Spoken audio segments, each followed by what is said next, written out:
kulikuli leke. Afa oni ẹ má bá mi sí are. Ẹ má bá mi sí are, ẹ má bá mi sí are. Jẹ́ kí orí ìyá ẹ, ìyá tó bí ẹ ni mo sọ. Afa oni kulikuli leke. Bóyá àṣà bí kí ná porúkọ ẹ. Bóyá àṣà ni àbáṣà. Ẹ̀kẹ́ gbandi kan bí ó lè mú mi ẹran yó èmi àti ìyá ẹ ní ẹgbẹ́. Afa oni kulikuli leke. Afa ẹ má bá mi sí are. Kí ló porúkọ ẹ ṣéèkì. Bí a ṣéèkì orí ìyá tó bí ẹ, orí ìyá ẹ ò pé. Èmi àti ìyá tó bí ẹ ní ẹgbẹ́. How dare you come on my page láti máa wá bú mi? O tó lọ́rọ̀ tí ò pé o lọ ń ṣe show fún mi. Ó ní ẹ bá mi sọ fún ọmọ Yorùbáwùyí yẹn. Orí ìyá tó bí ẹ ò pé. Àfà tó kọ́ ẹ ní kéwú, orí àfà yẹn ò pé. Àfà oní kulikuli lẹ́kẹ̀ẹ́. Mo máa show ojú ẹ mi ò ní show page ẹ. So káwọn èèyàn lè bá rí ẹ. Gbé ẹnu ẹ dákẹ́ tó dàbí ó lè mú mi ẹran yó wọ ní ojú ẹ ní. Káwọn àfà tó kú lè bá rí ẹ. Ojú ẹ ní. Ẹ̀kẹ́ ẹgbẹ́ ń tọ́ bí ó lè mú mi ẹran yó.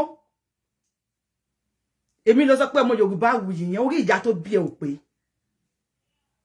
Èmi ló ń threaten. Ṣó lórí burúkú nìyí ni. Ṣé mi ló ń threaten? Ẹ má bá mi sí are. Ẹ má bá mi sí are. Mo pé wá bíbí. Gbogbo n tó sọ pátá ni mo screenshot which I will post online. Gbogbo comment tó tin comment láti join. I screenshot everything. Ẹ̀yin alábòsí ẹni bí èèyàn kai. Ẹ̀yin kan jati ran don jaku jagba yìí. Ẹ̀yin àwáyé wá pasán. Àwáyé wá mú òfo. Tó bá fẹ́ trend, ó lè fi Yorùbáwùyí trend. Ògún gbọ́. Gbogbo n tó kọ sí page mi pátá ni mo screenshot tí mo dẹ̀ ní lọ́wọ́. Including yìí tó kọ some hours ago. Ó fẹ́ blow. Ẹ má bá mi sí eléri ibú. Asosi mama ẹlẹ́kẹ̀ gbandi kan. Eléri ibú time tó kó fi lọ sí school. Ló fi lọ lé kéwú. Tó bá mọ̀ pé o lè jà olóògùn bó ṣe lérí ògùn olórí burúkú nìyí. Àwáyé wá pasán nìyí ẹ mojú kẹ́ lérí ògùn lọ. Ògùn yìí náà ni kẹ́ lérí ẹ mojú bẹ́ẹ̀ yẹn lọ. Tó bá ọkọ ìyá yín wà Israel ń bá yín. Tó bá bí ìyá ẹ̀ rẹ̀ tó bá mọ̀ pé olóògùn lọ Palestine. Ẹlẹ́kẹ̀ gbọ́ndí kan. Ẹlẹ́kẹ̀ bí àdèmú Fúlàní. Orí bẹ̀m̀bẹ̀ ni ó máa lè játijàti. Tẹ́ bá ti kọ àléfì bá ta sa má ti kọ yín ní díẹ̀. Orí yín ò kí máa ń pé. Ẹ ní mẹ́gbẹ́ àwọn ìyá yín. Ẹ̀kẹ́ nìyẹn bí ìgbẹ́ ìdájí. Èmi lọ pé bá mi sí àrẹ tó bá lóògùn lọ sí Palestine kí Israel má fi bọn fọ́ orí ẹ̀ dànù. Ẹ̀yin olórí ibú yìí. Kí lẹ fẹ́ sọ ilẹ̀ Yorùbá dà? Kí ni tẹ́ fẹ́ sọ ilẹ̀ Yorùbá dà? Ṣé ń ṣì èrè ni? Àwa gbọ́dọ̀ sọ̀rọ̀ mọ́. Ìwọ náà tún wá ń lérí ògùn. A gbọ́dọ̀ sọ̀rọ̀. Ìwọ yìí ń lérí ògùn sí mi. Ó jẹ́ sọ fún ìyá àti bàbá ẹ̀ ńlé kó fẹ́ para ẹ̀.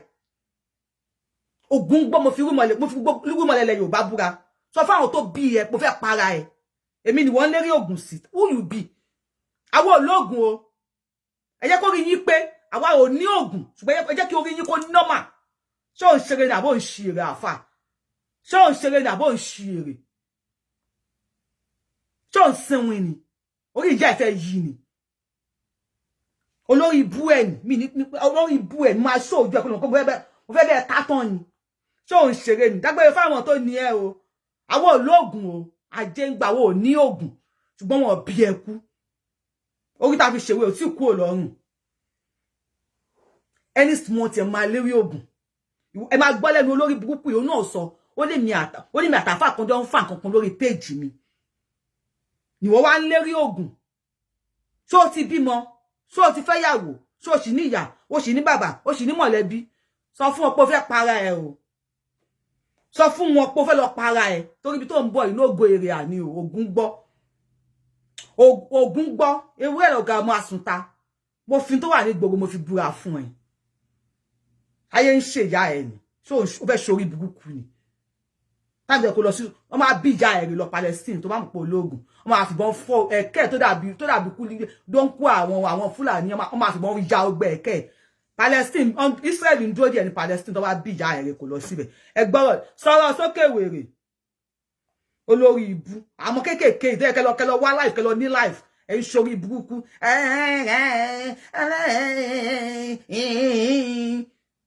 ó àwọn tó ní ẹ ò dá wọ́n á bíjà ẹ gidi wọ́n pọ̀ ológun lọ sí Palestine lọ sọ bá àwọn Hamas àjídé Israel tó bá kọ́ jù fún ẹ gbogbo tó bá kọ́ sọ ẹ sókè o mọ̀ pé àkàlà kan wà tó máa yìn fún yàn gbogbo tó bá kọ́ jù ẹ sókè tó bá máa fọ́ ẹ mọ́lẹ̀ báyìí o máa fọ́ káyọ̀mọ̀yànmọ́ ni wàá tú kábàjẹ́ ṣé ò ń ṣì èrè ni àti agbọ́dọ̀ sọ̀rọ̀ mọ́ lórí íńtánẹ́ẹ̀tì kí lẹ́dá sọ̀rọ̀ Yorùbá dà agbọ́dọ̀ sọ̀rọ̀ mọ́ ẹ sọ fún ọmọ Yorùbá wo ìyẹn kò ní dá fáwọn tó bí ẹ ìyá tó bí ẹ kò ní dá fún bàbá ẹ kò ní dá fún afá tó kọ ẹ ń kéwú kò ní dá fún ṣé ò ń ṣì èrè nàbó ń ṣì èrè ọ̀dọ̀ àwọn ta ni àwọn olóògùn ògùn gbọ́ ogun báyọ̀ kan báyà wá ò ní ṣùgbọ́n má bẹ̀ sọ̀rọ̀ lórí ibú sọ̀rọ̀ sókè wèrè. Bismillahirrahmanirrahim. Mo kẹ́yìn tèmi jàre mo kí wa na'udhu billahi min shururi anfusina wa min sayyiati a'malina. Ṣẹ́gbọ́n tó ń sọ. Ṣẹ́gbọ́n tí wèrè ń sọ olóṣì ẹ tó sọ òyìnbó ní àná ló máa túmọ̀ ẹ̀ ọgbà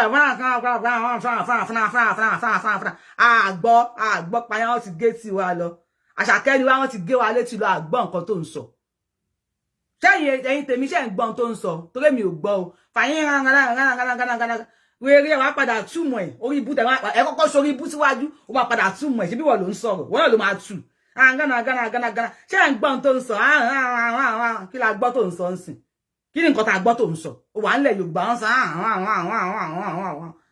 ọ̀gbẹ́ni wọ́n ṣáà ti ṣẹ́ǹkì ẹ̀ ni ṣé wọ́n ti ṣẹ́ǹkì ẹ̀ ni ó máa sọ̀rọ̀ sówó fún ẹ̀ ló máa tu bẹ̀rẹ̀ sí ní sunkún wa òjòbó òun sun rárá ni tó bá yẹ wá padà lábẹ́ẹ̀tì wá padà sọ̀rọ̀ sókè sọ̀rọ̀ wèrè gánà. Wa ashhadu an la ilaha illallah wahdahu la sharika lahu wa ashhadu anna Muhammadan abduhu wa rasuluhu. Àgbọ́n tó ń sọ sọ̀rọ̀ jọ. Mẹ́sẹ̀jì mi ní ìrọ̀lẹ́ yìí kìí ṣe nǹkan tó pọ̀. Tá a bá wo táìtùn tí mo kọ sókè.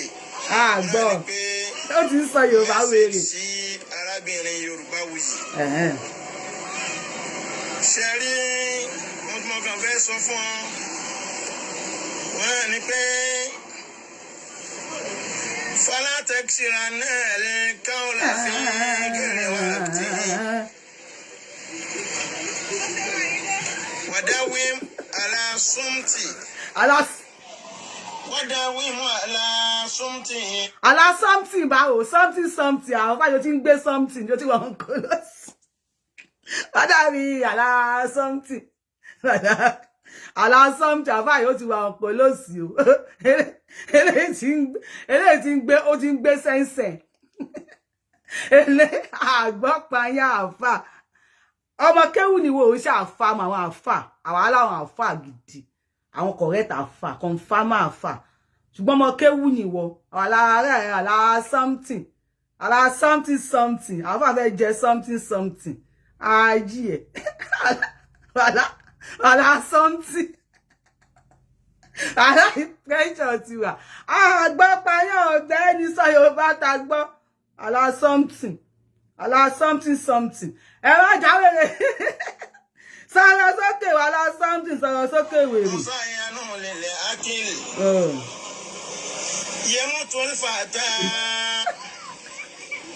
من أسرة بلسانه ولذا يموت المريء من أسرة. ṣé mo sọ fún pé ọmọ kéwu ni ẹgbọ́n ń kálòlò something tẹlifíṣẹ̀rì mo sọ fún ọmọ kéwu ọmọ kéwu ọ̀gbẹ́ni àgbọ̀pàyàn òtútù ti gé wa létí lọ níbi táwa yìí ọ̀la something kan wà ní wàhálà rírun ara gbígbà ó ti wà ń kó lóòsù eré ń ṣàwọn tó ní ẹ èmi ló fẹ́ fi build the page ẹ mo kò máa fi ẹ pàṣà yóò ní bí wọ́n ti ṣe wà òtútù ti gé mi létí lọ orí Kampala ara something kan á sọ ẹ nígbà àrùn onírètí kátìrà wàhálà something. Táwọn nǹkan tó ń pè yẹn wàhálà something. Táwọn jinnu, àwọn àǹjọ̀nú something tó wá bọ́ta tó máa sún ẹ nígbà olórí ibú.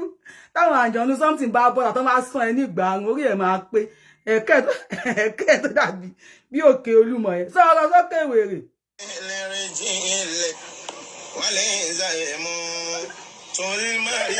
Wàhálà something.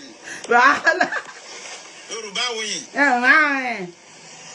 Fọlá tẹ́kìrá. Fọlá something. Afa Fọlá something. Ó kọ́ mi ò kí ń ṣe wọ́n yọ ikùn mú tó bá wà nímú ẹ̀ bọ́ta. My name is not Fọlá something. My name is Yorùbáwùyí. Yorùbáwùyí lórúkọ mi. Fọlá something. Wàhálà something. My name is not Wàhálà something. It's not Yorùbá. Má súnmọ́ pé orúkọ mi Yorùbáwùyí. Yorùbáwùyí ní orúkọ mi. Orúkọ mi is not Wàhálà something. Wàhálà something. Ẹ bá ti rí Wàhálà something lórí pé èrè fẹ́ blow sọ̀rọ̀ wèrè. Kẹ̀kẹ́ jẹ́ kò nílẹ̀ tutù. Wọ́n ni. Pẹ̀lẹ́pẹ̀lẹ́ pẹ̀lú ọ̀rọ̀ sísọ. Láwọn àkókò kan bẹ tí ọba yẹ kéèyàn sọ̀rọ̀ tó bá sọ̀rọ̀ ń bẹ. Ẹ máa gbọ́ ọ̀rọ̀. Wọ́n ṣàbámọ̀ ayérayé. Ìyá tó bí ẹ máa ṣàbámọ̀, ìyá yóò fò tó bí ẹ máa ṣàbámọ̀ ayérayé lórí ẹ̀. Àṣẹ Ìdùmarè, àṣẹ àwọn onílẹ̀. Sọ̀rọ̀ olórí ibú. Mo pé wá ń bí òun wò mí tó máa bí ẹ̀rẹ̀ kó kọ́mẹ́ǹtì tí kóògùn máa pa ẹ lọ́sàn-án. Sọ̀rọ̀ tó máa bí ẹ dáadáa. Wà á tún lọ ṣe show, máa tún bọ́ta fún ẹ. Mi ní show page ẹ. Wàhálà something.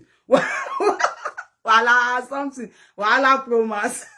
Wàhálà something àwọ̀fà. Sọ̀rọ̀ wèrè. Wàhálà tẹ́kìrá náà káwọn láàfin gẹ́rin wá ti hin. Arábìnrin yìí. Àwọn àkókò tí ọba yẹn kéèyàn sọ̀rọ̀ tó bá sọ ó lè ṣàbámọ̀ ayérayé ń bẹ. Ìjà ẹ̀ máa ṣàbámọ̀. Wàhálà something. Wọ́dáwí mọ̀ àlá sumti Musa yẹnu lè lákìlì. Ṣé mi ń jẹ́ Musa ni? Orí mọ́ àlá sumti. Àlá Ìmọ̀ dá. Àlá something. Àfà wàhálà something ló ń sọ olówó Sàsú. Wàhálà tó pariwo mọye owó tó gbé lọ. Sàsú ti gbówó lọ. Ó gbówó lọ rẹpẹtẹ. Yàrá iye owó ni. Ọ̀dẹ̀. Wàhálà something kọ. Àfà wàhálà Sàsú ní wàhálà. Ó gbà ìmọye owó lọ. Má dé tọ́ mi, be careful, sọ̀rọ̀ wèrè. Àfà wàhálà something. Ọ̀ṣọ́ ni. Ó bẹ̀rẹ̀ sí ní sọ̀rọ̀ fatafata. Ó ní ìmá mọ̀ gbà tíyàn máa ń sọ̀rọ̀ àti gbà tí yẹ kíyàn sọ̀rọ̀. Ó ní ọ̀ṣọ́ ni. Ẹ bá mi bí àfà wàhálà something. Bóyá mo rí, mi ò rí ẹ rí, mi ò mọ̀ ẹ rí. Comment ẹ tí mo screenshot, ó fẹ́ tó 8. Tó wá ń bú mi, every post n bá post, wà gbé wàhálà something ẹ wá síbẹ̀, wá bú mi. Ẹni tó bá tó ń sọ̀rọ̀ jẹ́jẹ́jẹ́jẹ́ ń sìn, wọ́n ní àfà yẹn is a... I will post everything, oh. But did it, I have it already with me. And I will post everything. I will post your picture with all your comments. I will post all your pictures with all your comments. Olórí ibú ni. Ìmáàmà àsìkò tó yẹ kéèyàn sọ̀rọ̀, wàláhì ọ̀sọ́ ni. Wọ́n ló ń ṣe wàásù. This is how these people behave.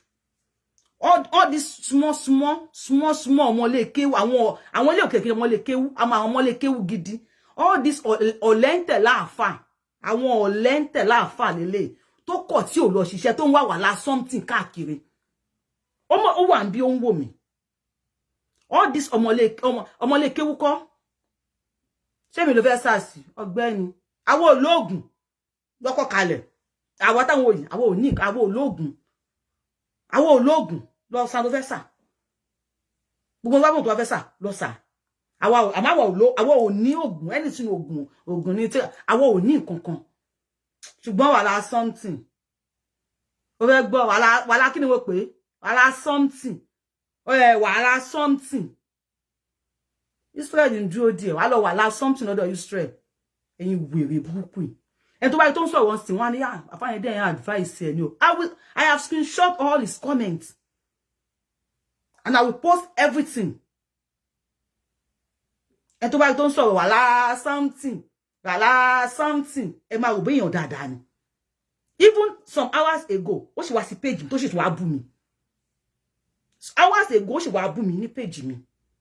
I don't know you. You don't know me. Ẹ wá fa wàhálà ní corner. Ẹ wá bọ́ sórí page yín. Wàhálà something. Wàhálà something. Wàhálà something. After tó ti fa wèrè ní nípù o. Tí mi ò jẹ́ lóhùn o. Ó tún wá láyà. Message. Wọ́n ní eléyìí fún Yorùbá, ọmọ Yorùbá wèmi lọ́mọ. Èmi ni ọmọ. Ṣé mi ni ọmọ ní ọ̀dọ̀ tiẹ̀? Èmi àti ìyá ẹ̀ àjọ máa lọ meeting ẹ̀gbọ́n àtàbúrò ni tí n bá ju ìyá tó bí ẹ lọ. Tí mi bá ju ìyá tó bí ẹ lọ, èmi àti ìyá ẹ̀ àjọ máa lọ meeting ẹ̀gbọ́n àtàbúrò ni.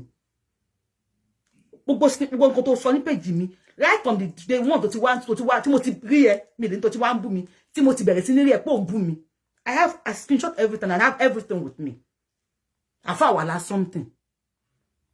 Ó tún wá ní ẹlẹ́nu rírùn, Yorùbáwùyí ẹlẹ́nu rírùn bí òbò yá ẹ̀. You dey create for head ni. Ẹni Yorùbáwùyí rùn bí òbò yá tó bí ẹ lọ́mọ. You don't know me, yet you know pẹ̀lú mi rùn. Wàhálà something. Ebu àtẹ̀pẹ̀ ni wá sí wọn ní nǹkankan. So people seeing him now, wọ́n máa ní èèyàn dáadáa la àfà yẹn, àfà wàhálà something, èèyàn dáadáa ni. Not know, àfà bóyá ẹyọkan àbí méjì ni wọn nìkan ni mo tó ní sense. When they do their wasi, they will do their wasi pẹ̀lú pẹ̀lẹ́pẹ̀lẹ́. They call people to wasi, they tell people about Quran. Those are, I can say 2 people nìkan ni mo rí nínú wọn tó ní sense. The rest, on my wasi page here, you left your page to my page. So any page sha, abo confere relevant. Fẹ́ kàn mọ̀ nínú ayé. Àfà wàhálà something. O kàn fẹ́ kàn mọ̀. You come to my page, one boom, you ask screenshot. I will post everything. I will post your picture with it.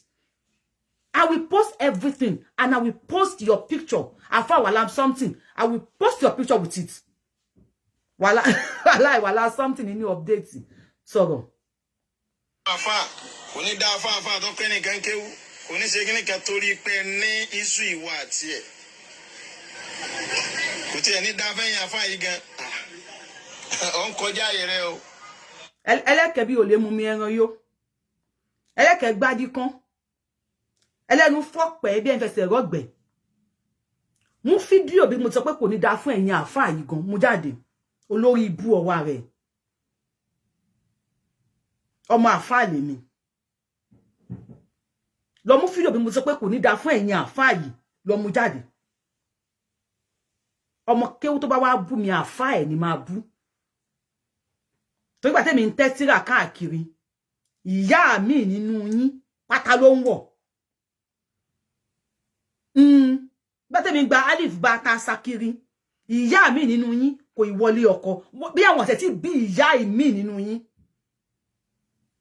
Tọ́mọ òfò kan bá wá bú mi àfà ẹ̀ ni máa bú. Kí àwọn àfà pé àwọn ọmọ kí wọ́n tẹ̀ wọ́n ní etí, kí wọ́n mú ọpọlọ yín, kí wọ́n yọ ọpọlọ yín kù, kí wọ́n fi ọpọlọ tòkunbọ̀ sínú orí yín. I don't tolerate nonsense on my page. Tó bá bú mi tí mo ti wò ẹ́ pé ọmọ kékeré ni ẹ́, màá rán ẹ sí ìyá ẹ, bàbá ẹ àti àfà tó kọ́ ẹ ní kéwú. So all the àfà should do meeting. Àfà tó bá fẹ́ forí ara ẹ̀ gbọ́kọ́ should do meeting with their ọmọ kéwú. Má lọ sórí page Yorùbáwùyí. Internet ṣe dáadáa. Tí n bá sọ̀rọ̀ tó bá like. Internet ṣe débi pé o lè unfollow mi. Wọ́n ṣe débi pé o lè block me. Don't come and tell me wàhálà something. Wàhálà something. Don't come and tell me wàhálà something. I don't want your preaching. I don't want you to preach for me. I am ẹlẹ́bọ. I was a Muslim for over 40 years. Mo fi practice Islam. Wípé ọmọ ti gbọ́njú o, ọmọ ti dàgbà. Ọmọ ti gbọ́njú ti dàgbà. Ó ti bẹ̀rẹ̀ sí ní mọ̀ pé ẹ̀sìn kan ló ń fẹ́ ṣe. I practiced Islam for over 40 years. Over 40 years. Ìyá ẹ̀ ò tí lọ́yàn láyà. Pé mo ti gbọ́njú mo dàgbà. Mo fẹ́ practice ẹ̀sìn. Mo practice Islam fún over 40. Kì í ṣe 14 o. Over ogójì ọdún. Mo fi practice Islam. so ìyá ẹ kò tí ní ọyàn láyà wọn tí ma tọwọ́ bọ̀ ìyá ẹ nídìí nígbà yẹn afawala something don't come to my side day your day make her day my day day no dey push day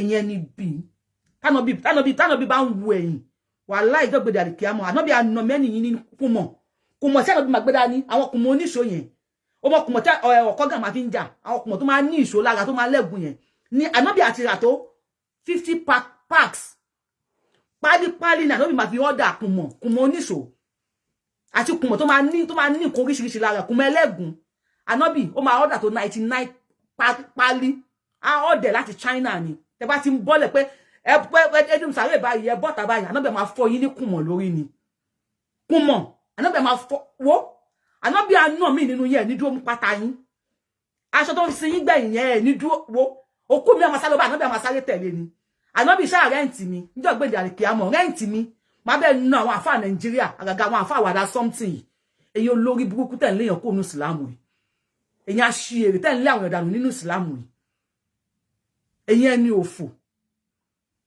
anobi tó bóyá ṣe nìyẹn olórí ibu yín ẹ̀rí Islam dé sí wàlá something èyí ọmọ Yorùbá wí yẹn bá mi pé kọ́kọ́ ọmọ ìyá ẹ̀ ló ń bá wí èmi ló ń pè lọ́mọ orí àwọn tó ní ẹ ò pè Islam yìí mo practice over ó lé ní 40 ọdún pé ọmọ ti gbọ́njú o ọmọ ti mọ̀ èsì tó fẹ́ ṣe ó lé ní 40 ọdún tí mo fi practice wàlá something ẹ̀yin olórí ibu àṣòṣì má mọ̀ yìí I have all your I have everything olórí burúkú ni ẹ tún wojú ẹ̀ dáadáa mi fẹ́ ṣò òní ẹ wojú ẹ̀ dáadáa ẹlẹ́kẹ̀ẹ́ gbábí kan bí o lè mú mi ẹran yó sọ̀rọ̀ Wallahi on kọjá boundary ìjà ẹ̀ ló ń bá wí ìjà tó bí ẹ ìjà ẹ̀ ní àti ìjà ẹ̀ ìjà ẹ̀ ló ń bá wí. fala takshirana alqawla fi ghayri waqti ta kókó ọ̀rọ̀ téèyàn ó sọ bá ti tó rárá sọ̀rọ̀ níwọ̀nba má sọ̀rọ̀ pọ̀ torí àkókò tó yẹ kó sọ ti tó má bọ́ dé má níwọ̀nba. Ó ní mi ṣe fún ẹ lésì láti joy mo ṣe retí kó sórí burúkú ìkíni bá fún ẹ lésì sọ̀rọ̀ olórí ibu ẹlẹ́kẹ̀ẹ́ gbádí kan ẹlẹ́kẹ̀ẹ́ bí pọ̀pọ̀ tó ti bàjẹ́ sọ̀rọ̀ wèrè. díẹ̀ mi ní sọ púpọ̀ kọjá boundary. ìyá ẹ̀ ló ń bá wí. Yorùbáwùyí wallahi on kọjá boundary. ìyá ẹ̀ ló ń bá wí. fala takshirana alqawla fi ghayri waqti ta kókó ọ̀rọ̀ téèyàn ó sọ bá ti tó rárá sọ̀rọ̀ níwọ̀nba má sọ̀rọ̀ pọ̀ torí àkókò tó yẹ kó sọ ti tó má bọ́ dé má níwọ̀nba díẹ̀ mi ní sọ púpọ̀. wadawi ma la something musayi anolela akili something ko nothing fún tó bá ní làákàyè wadawi ala something kó dún ní mayi máa dákẹ́ gbogbo ọ̀rọ̀ kéèyàn sí fi fèsì sí tẹ́ bá ní ìṣòwò pẹ̀lú èèyàn kan kéye pé kó máa tójú ọkọ bẹ́ẹ̀ nìkan jà kó tọ́ ọbọ gbogbo lé lójú kéye pé kó máa bẹ́ẹ̀ nìkan jà kó máa wá bú gbogbo ìran ìjà àfà ṣe pẹ̀lẹ́. orí ìyá ẹ ò pé ìyá tó bí ẹ orí ẹ ò pé lọ mú ibi tí mo ti mú ìjẹ àfà tí mo ti bú ìran ìjẹ àfà jáde ibi tí mo ti bú ìran ìjẹ àfà lẹ́yìn àfà tó bá ṣe orí burúkú bíi tiẹ̀ wàlá something lẹ́yìn àfà tó bá wàlá problem bíi tiẹ̀ ni mo máa kó fún lọ mú ibi tí mo ti bú ìran ìjẹ àfà jáde ọmọ àfà tó ti nú àfà àtọ̀ àfà ló bí mi àfàtù ni mí so ya wèrè ni àfàtù ó ní mí àfàtù ọmọ àfà àfàtù ni mí tẹ́lẹ̀ I will say tẹ́lẹ̀ before I am an S àfàtù tó bá mọ̀ kó lọ mọ̀ S àfàtù ni mí orí ibu yín wà lá something ilẹ̀ fi lé wa kó nu Islam Ànábì àná wà lá something kó lórí yín njogbe de alikiam tó wà nínú Al-Qur'ani pé gbogbo ẹnikẹ́ni tó bá pe èyàn sí ẹ̀sìn tó bá gba ẹ̀sìn yẹn ní ọwọ́ ẹ̀ á fún ní ládá pé ó bọ́ bóyá ọgọ́rùn èèyàn àbí èèyàn sọ pé bí ẹnìkan ó gbọ́ lágbàlájà ẹ̀ gbogbo ẹnikẹ́ni tó bá dẹ̀ ṣe tí èèyàn tó bá fi kúrò nínú ẹ̀sìn ọmọ wàhálà something wàá jẹ wàhálà something ìyà according to Quran ó máa jẹ́ kí ni wàhálà something ìyà according to Quran olórí ibú ó lè mi ń bú gbogbo ìran ìjẹ́ àfà lánàtú láyà lálìkáàsì bí iná láti wákàtí ìlọ ìwà àfà wàhálà something ṣé kìkí ló pera ẹ kí lánàtú láyà lálìkáàsì bí iná àti ìyẹ́ àlìkáàsì báàtì kí lánà Ọlọ́run kó bá ẹ torí pé òpùrọ́ ni ẹ́ lánà Ọlọ́run ọba kó bá ẹ nítorí pé òpùrọ́ ni ẹ́ ọlá kún fáyà kún méjèèjọ tó wà nínú Kùránì ọlá àmùbínú méjèèjì tó wà nínú Yásìn kí lánà Ọlọ́run ọba kó bá ẹ. You dey crazy, abi you dey whine Jesus. So you dey crazy ni? Abi you dey whine Jesus. Lọ mú bí tí mo ti bú àfáà, ìjẹ́ gbogbo àfáà pé ẹ̀yin àfáà o. Lọ mú jáde, tó bá wá rí mú jáde lánàá lọ máa bá ẹ. Olórí ibu sọ̀rọ̀ àwọn sọ́kẹ̀ wèrè. Wàláhì mo fi orúkọ Ọlọ́run tó ní mi búra tó bá ṣe pẹ̀lẹ́pẹ̀lẹ́ ilẹ̀ ń yọ ó ṣubú. Ìyá ẹ̀ máa ṣubú. Wádà wí mú àlá something mo sọ. Wàhálà something. Ṣé mo kàn tó bá pè pé ọmọ tó bá pè pé èèyàn ṣubú ní gbòòrò. Wánà ó ti ṣubú. Ó ti ṣubú àbí. Ọ̀rọ̀ ẹ ti yé mi kò sí wàhálà. Wàhálà something kò sí wàhálà. Wàhálà something ṣáà máa ṣàyí ẹ lọ. Àfà wàhálà something ṣáà máa ṣàkùrákù ẹ lọ. Máa ka 1 million kò sí you kó tó sùn wá tí ma ka 5 million kò sí you kò sí wàhálà ìwọ ṣá máa ṣayé ẹ lọ ìwọ máa jayé orí ẹ o àfà wàhálà something ìwọ ṣá máa ṣayé orí ẹ o àlà something àwọn ológun o ajé ń gbọ́ sọ̀rọ̀ lórí ibú ẹlẹ́kẹ̀gbájú kan ayano lil akil yamutun fata min asirati bi lisanihi وليس يموت المري من عزرة الرجال وليس يموت المري من عزرة الرجال يموت الفتى مكي أفا محمد سعيد أفا محمد سعيد سليمان مكي كوكو بابا واني لبادان أفا الكسوي wàláhì ẹkú tẹ̀lé àná ọlọ́mọ ọba yín ọmọ Yorùbá wí yẹn mò ń bá wí. ṣé ẹ gbọ́ èmi lọ́mọ Yorùbá wí. ọmọ yẹn fẹ́ ń kọjá ìyá rẹ̀ díẹ̀.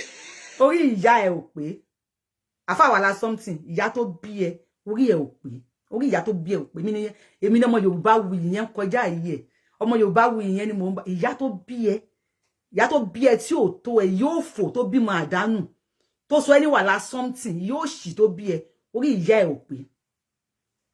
Èmi ni ọmọ Yorùbá Wuyì yẹn tẹ́ bá ti wáyé jẹ kú jẹ ó ní tẹ́ ti fọ̀fọ̀kúfọ̀ tẹ́ ti jojo kújò orí ńlá kọ̀ǹkọ̀ aláǹgbá darí pọ́n tẹ́ ti jó gbogbo ẹ̀ pọ̀ tẹ́ ti yọkùn bí olórí ibú tẹ́ ti pọnmi sẹ́kẹ́ gbogbo ẹni tẹ́ bá ti rí báyìí tẹ́ bá ti wá wé oṣù ká òṣì sórí gbogbo ẹni tẹ́ bá ti rí lẹ fẹ́ bú ṣe bá Kùránì ẹ ṣe sọ fún ẹnìyẹn kí ló wà nínú súrátù Mariam tó ti kà àbò sákò lè kéwú ó ka kéwú ti ẹ débi súrátù Mariam kí ló wà nínú ẹ you just jump online ẹ máa bú anybody ẹ máa sọ̀rọ̀ sí anybody in the name of pé poverty wà ní Nàìjíríà ìlú le ebi ń pa yín internet ti gbà yín láyè fún monetization. You just want to monetize your page. Create a good content. Ọmọ Yorùbá, kí n tó make nǹkan tó ń jẹ́ Yorùbáwùyí yẹn, I create some content. Mo sọ̀rọ̀, jókòó. Gbé tírẹ̀ kalẹ̀. Gbé Al-Kùránì kalẹ̀.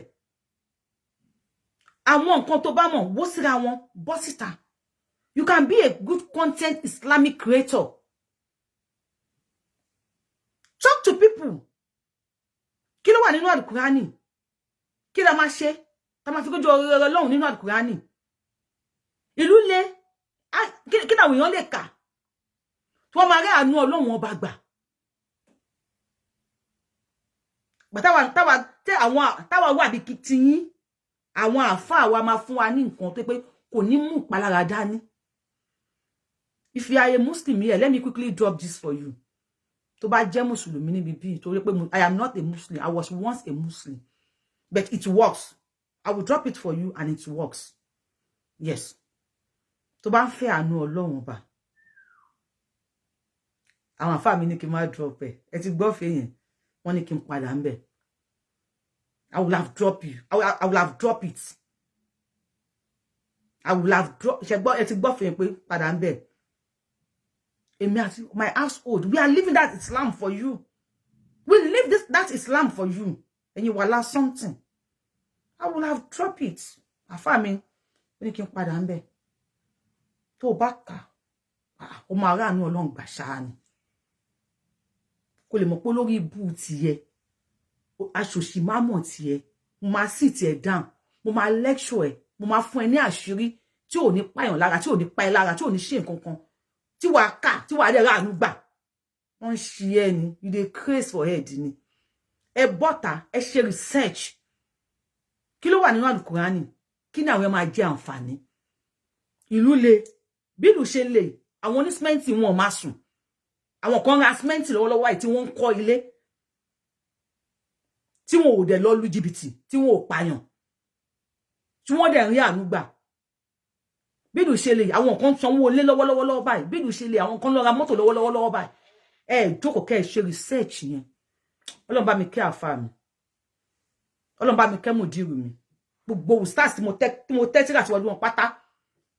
Tí mo tẹ́ Kùránì síwájú wọn pátápátá Ọlọ́run bá mi kẹ́ wọn. Àwọn tí wọ́n ń pè ní Islam ni. Kí ni àwọn nǹkan tẹ́ sọ fáwọn èèyàn? Ẹni tí nǹkan kan ń ṣe, ẹni tó ń lálàkàlà. Àwọn kí lẹ kọ́ wọn pé tó bá ti lálàkàlà ṣe báyìí. Kí lẹ kọ́ wọn? Ẹ kọ́ wọn mọ́. Yorùbáwùyí ìyá tó bí ẹ kò ní dáa fún. Yorùbá yẹn èmi lọ́mọ Yorùbáwùyí orí àwọn tó ní ẹ ò pé. Àṣírí wo lẹ fún àwọn èèyàn? Àfi kẹ́ bọ́ta kẹ́ búyàn, kẹ́ máa lé àwọn èèyàn kúrò nú ẹ̀sìn. Ànábì àná yìí ti yan ata. Tó bá pé lóòótọ́ ni àlùjànnà àti iná wà. Ẹ jẹ sọ́nà bá bíṣì. Ànábì máa fi igi lé yín báyìí. Ṣòkòtò yá máa jábọ́ nídìí yín. Ànábì àdẹ̀ máa lé yín lọ. Ànábì máa nà yín. Ẹ̀yà fáni. Ànábì ìjọ torí Ọlọ́run ọ̀fẹ́ ni rẹ́ǹtì mi jọ gbéjà lè kí á mọ̀. Ànábì rẹ́ǹtì mi ní ọ̀fẹ́ kí n bẹ́ẹ̀ nà àwọn àfáà Nàìjíríà. Ẹ̀yin wèrè aṣunú yìí. Bẹ́ẹ̀ ni pàfọ́ òsì nílùú táwa. Wàhálà zamti ó yà àwọn tó ní ẹ ò pé. Sọ̀rọ̀. Ó ṣe sóòkan lọ́sàn yìí. Òun àtàfà kan ni wọ́n ń ta sí àwọn èmi ọ̀fẹ́ mọ iṣu tẹ́jọ ní láàrin ara yín. Wọ́n ń bẹ̀rẹ̀ sí sọ̀rọ̀ pé kò ní dá afáfá rẹ̀ kódà ẹ̀yìn àfáà ń gánṣẹ́. Please ẹ má kí lórúkọ ẹ̀? Ògidì. No. Àfáà tó súfèé. Wọ́n ní mo sọ pé mi ṣe sílá. Please don't go there. Àfáà tó súfèé ara àwọn àfáà tájọ fi Islam sílẹ̀ ni. Òun ló súfèé pé padà ń bẹ̀. We don't want to have anything to do with Islam again. So we don't want to have anything to do with you guys. So don't give anybody anything.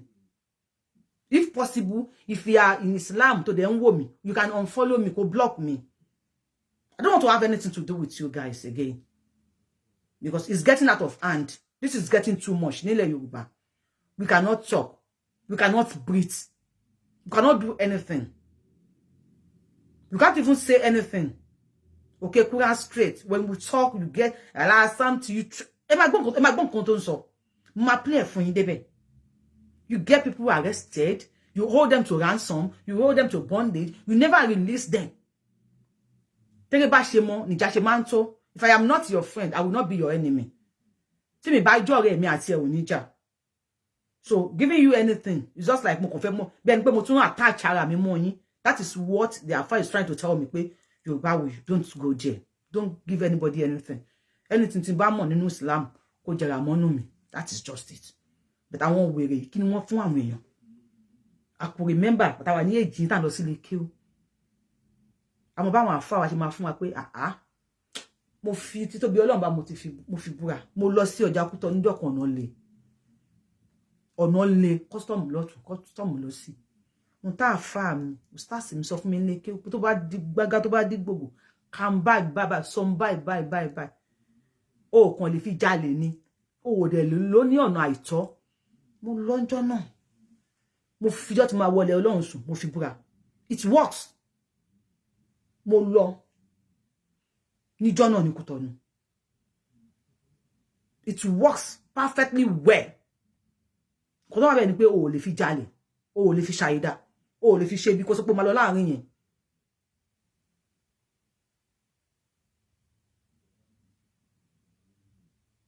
Oh, live. Ṣáwọn Alpha fún yín mọ́. And you are still following them. What are the essence of the Alphas, the pastors, the babalawos? Let the Alphas come online. Tell you. Tó bá fẹ́ sùn ká nǹkan wá iko tó sùn. Let the pastor come online. Tó bá fẹ́ ṣe kíní kan, ṣe nǹkan. This is what we know them for. Not they will sit on the show. Wala something. Wala something. Are we here for wala something? Are we here for all this wala something, wala something? We are bringing back our religion. Èmi Yorùbáwùyí, èmi ti jápa. Wọ́n go jápa. Mo ti jápa fún yín.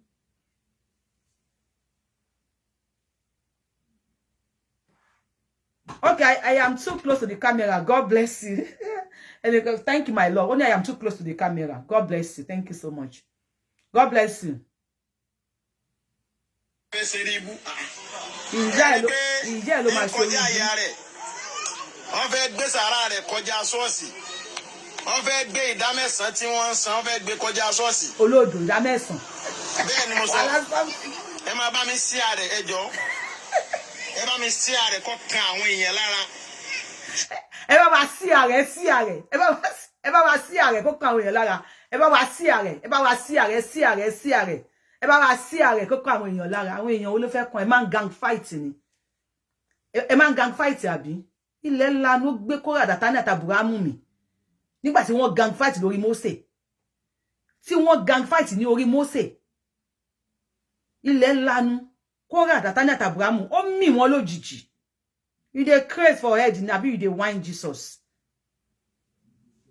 Ṣó ti ya wèrè ni. Ẹ máa ń gang fight tẹ́ bá pógun tẹ́ bá pọ́gàn. Wàyí náà Júdà náà láàmú ní Kùgálìbù náà. Tó wà náà Al-Kùránì àwọn tó mọ̀ ló wà tó dẹ̀ ń ṣiṣẹ́. Tó ń ṣe kọ̀nfámà iṣẹ́. Súrà tí wọ́n kà fún ju elérin. Alámtàrà kayfa fa'ala rabbuka bí ashabil fílì. Ìjọ fílì tó fi parun. Àwọn tó mọ̀ tó sì mọ̀ sáwà o. Tí wọ́n mọ̀ túmọ̀ ẹ̀ tó mọ̀ bó ṣe ń ṣiṣẹ́ sí. Òkúta náà tó bọ́lẹ̀ àwọn ìjọ elérin lórí. Ó sì wà ńbẹ̀ tó máa rọ̀ bí òdòlé wà àti gbogbo ẹni tó bá nífẹ̀ẹ́. Bí yàn fọ́lù ẹ̀gbọ́n á rọ̀ lé lórí. Àwọn tó mọ̀ tó ń jẹ́ tó ti ń jẹ́ Al-Kùránì wọ́n wà. Wọ́n dẹ̀ mọ̀ lílo ẹ̀. Wala something. Keep your mouth quiet. Stay off me. You are disgusting. You are irritating to me.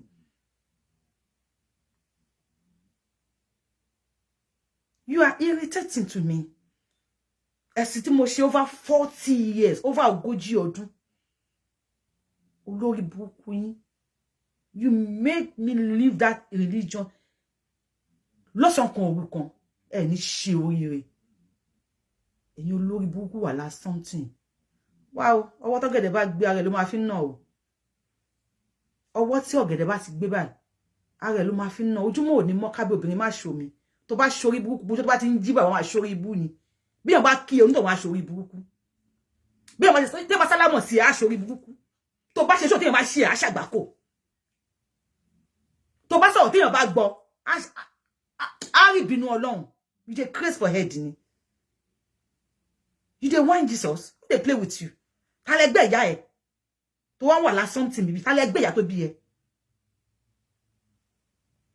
jẹ́ kí orí ẹ pé jẹ́ kí orí ẹ kó pé sọ̀rọ̀ lórí ibú. kò ní burú fún yín bàbá nìbàdàn bàbá wa ní Kìṣí bàbá nìbàdàn Sheikh Saheed afa Kìṣí nílùú Ìbàdàn mo kí yín púpọ̀.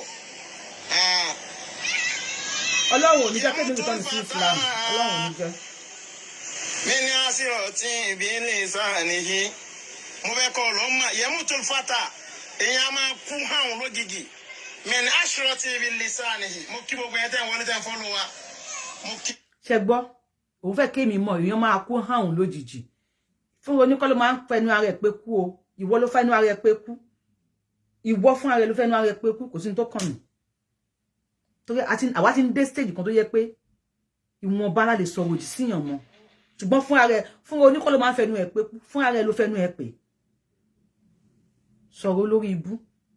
púpọ̀ mo kí yín Allahu Akbar Allahu Akbar. ẹnìkan ní inshallah you will return to Islam not this life again. Not never not in this life again. Tí ma ti wá sí Nigeria ẹ gbé mi kẹ́ lọ tì mí mọ́lé kẹ́lẹ́ ẹ ní fi mí lẹ̀ tí n bá gba Islam ẹ ti gbọ́ kẹ́ ẹ sọ pé ẹ ní fi mí lẹ̀ tí n bá gba Islam Nábótì takú Ọlọ́hun ò ní ta ogún ìbíhùn Nábótì ó ta ikú Ọlọ́hun ò ní ta ogún ìbíhùn fún ọkọ Jésébẹ́lì ọba Áhábù kò dẹ̀ ta ogún ìbí ẹ̀ kò ta ogún ìbí ẹ̀ wọ́n pa wọ́n rí pa ìyẹn tẹ́ bá rí mi pa ni o àṣọba Solomon ó ní tẹ́ bá pa ó ní many things will happen and what will happen ó máa ṣẹlẹ̀ kò ní ní solution ògo lèmi o ẹ lè pogo bẹ́ ṣe pa mọ́lẹ̀ àyàfi tẹ́ bá fẹ́ tán tìran òun ló kù sọ̀rọ̀. ọ̀nì jẹ́ ó bàjẹ́ Allahu Akbar alájà Nafisa mo kí yín Allahu Akbar yẹmú tó ń fà tá mi ní àṣírọ̀ tí ìbílẹ̀ sáàníyí ọmọ ìyá máa kú mi ní àṣírọ̀ tí ìbílẹ̀ sáàníyí látara pé wọ́n fa ahọ́n kọ wọ́n pẹ̀lú ló pa wọ́n sọ̀rọ̀ tó jẹnu ẹ̀ lọ òun lọ pa mẹ́wàá lè sáyé mú tó lè máa rí mi ní àṣírọ̀ tí ìrìn jìn wọ́n lè sáyé mú tó lè máa rí mi ní àṣírọ̀ tí ìrìn jìn wọ́n lè sáyé mú tó lè máa rí mi ní àṣírọ̀ tí ìrìn jìn lè gbọ́ ní kí wọ́n sọ pé èèyàn kan wọ́n fẹsẹ̀ kọ níbi wọ́n wá fẹsẹ̀ kọ yẹn lọ́wọ́ torí ẹ̀ lọ́wọ́ pa èèyàn á máa sọ̀rọ̀ kọ́ ló sì pa tó o bá ṣe pẹ̀lẹ́pẹ̀lẹ́ ìwọ ọmọ Yorùbáwùyí ọ̀rọ̀ tó ń sọ náà ni ó padà pa ọ́ bẹ́ẹ̀ mo sọ fún ọ pẹ̀lẹ́pẹ̀lẹ́ rẹ pẹ̀lú wọn àwọn. àáfàá tó kọ́ ẹ ní kéwú kò ní jèrè mùdírù lé kéwú tó lọ kò ní gbádùn gbogbo ìran ẹni tó bá la ẹni tó bá gbọ́ kéwú lẹ́nu ẹ̀ wọn ò ní jèrè ayé èmi ló ń rokú sí èmi ló ń ro ikú sí èmi ló ń rokú sí ṣé o ti dágbére fáwọn tó ní ẹ́ ṣé o ti sọ fáwọn tó ní ẹ́ wípé owó tọ́gẹ̀dẹ̀ bá gbé bá rẹ̀ ló máa fi nà ṣé o ti dágbére fún àwọn tó ní ẹ́ èmi ló ń rokú sí.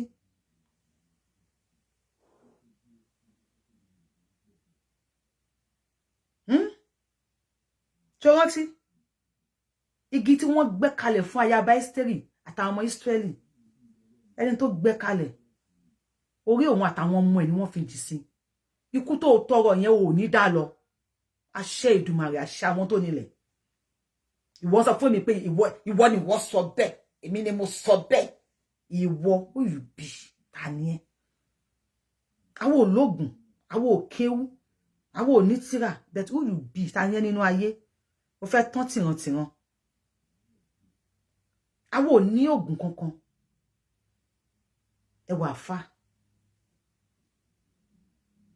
àfà ṣẹ́sìn lélẹ̀ ẹni tó sọ pé you will still come back to Islam inshallah ma mo rí comment ẹ ṣé ẹ̀sìn lélẹ̀ àwọn àlìwúlà mọ́ òwárà fáńsù àbí ayé àbí whatever àbí something àwọn àfà àwọn àrólé ànábì lórí ilẹ̀ ní àwọn àrólé ànábì lórí ilẹ̀ ní ẹbí pé bo ló ti mọ̀ mí kí ni mo ṣe fún tí n bá wá pe ọlọ́pàá ń sìn pé kọ́lọ́pàá lọ gbé nítorí pé ó ń fi kú threaten mi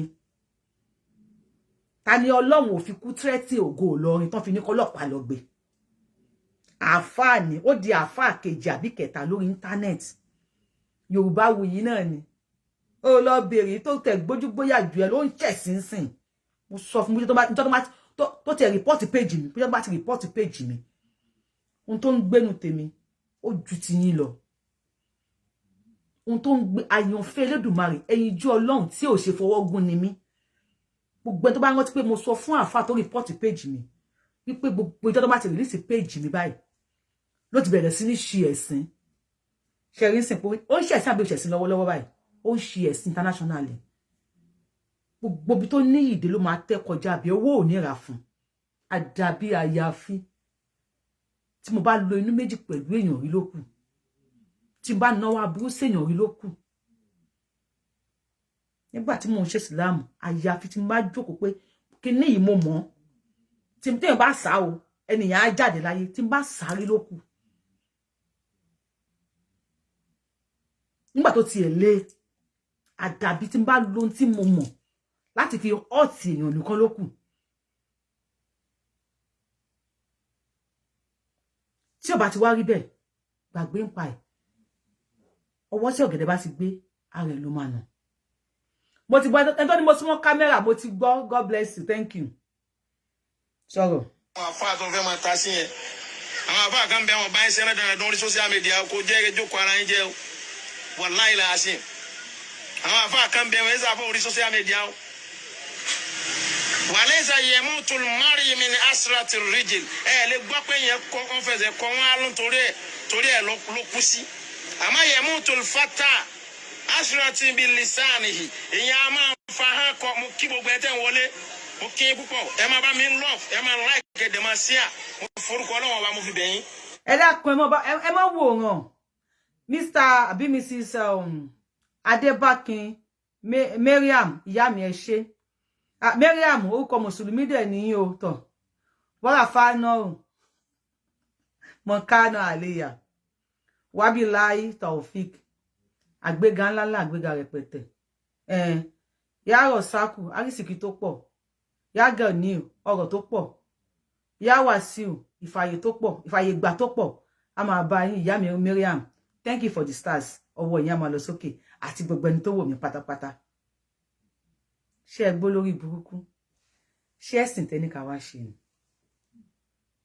ṣé ẹ̀sìn tẹ́ ní ká wá ṣe ni ẹ̀sìn jàgídíjàgan tẹ́ ní ká wá ṣe ni we have good Muslims practicing good Islam ẹ ti lose ẹ ìyá mi Mary àwọn wọ́n yá máa lọ sókè thank you for the stars ẹ ti lose ẹ you lost it already nílẹ̀ Yorùbá ẹ ti lose ẹ àwọn obìnrin tí ò bá níṣẹ́ tí wọ́n jo ìyá wáyé wá pasọ́ndòbòdélé Association Nigeria Limited àwọn lè máa dá ìjáàbò bò lórí tí wọ́n máa bá yín ṣorí burúkú lórí internet not woman like me kì í ṣe wé mi sọ̀rọ̀ lórí ibú.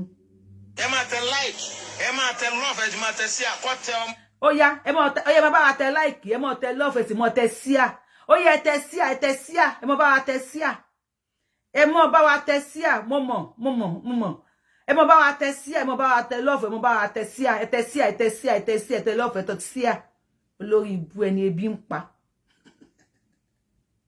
olórí ibu ẹni ebi ń pa ẹ mọ bá wa tẹ love ẹ mọ bá wa tẹ sí ẹ tẹ sí ẹ tẹ ẹ wo ẹ má bínú jàre ẹ tẹ sí à ẹ ráwọn bá ní ká tẹ̀lé ẹnìkan ní Yorùbáwùyí Islam is peace that is how I was taught.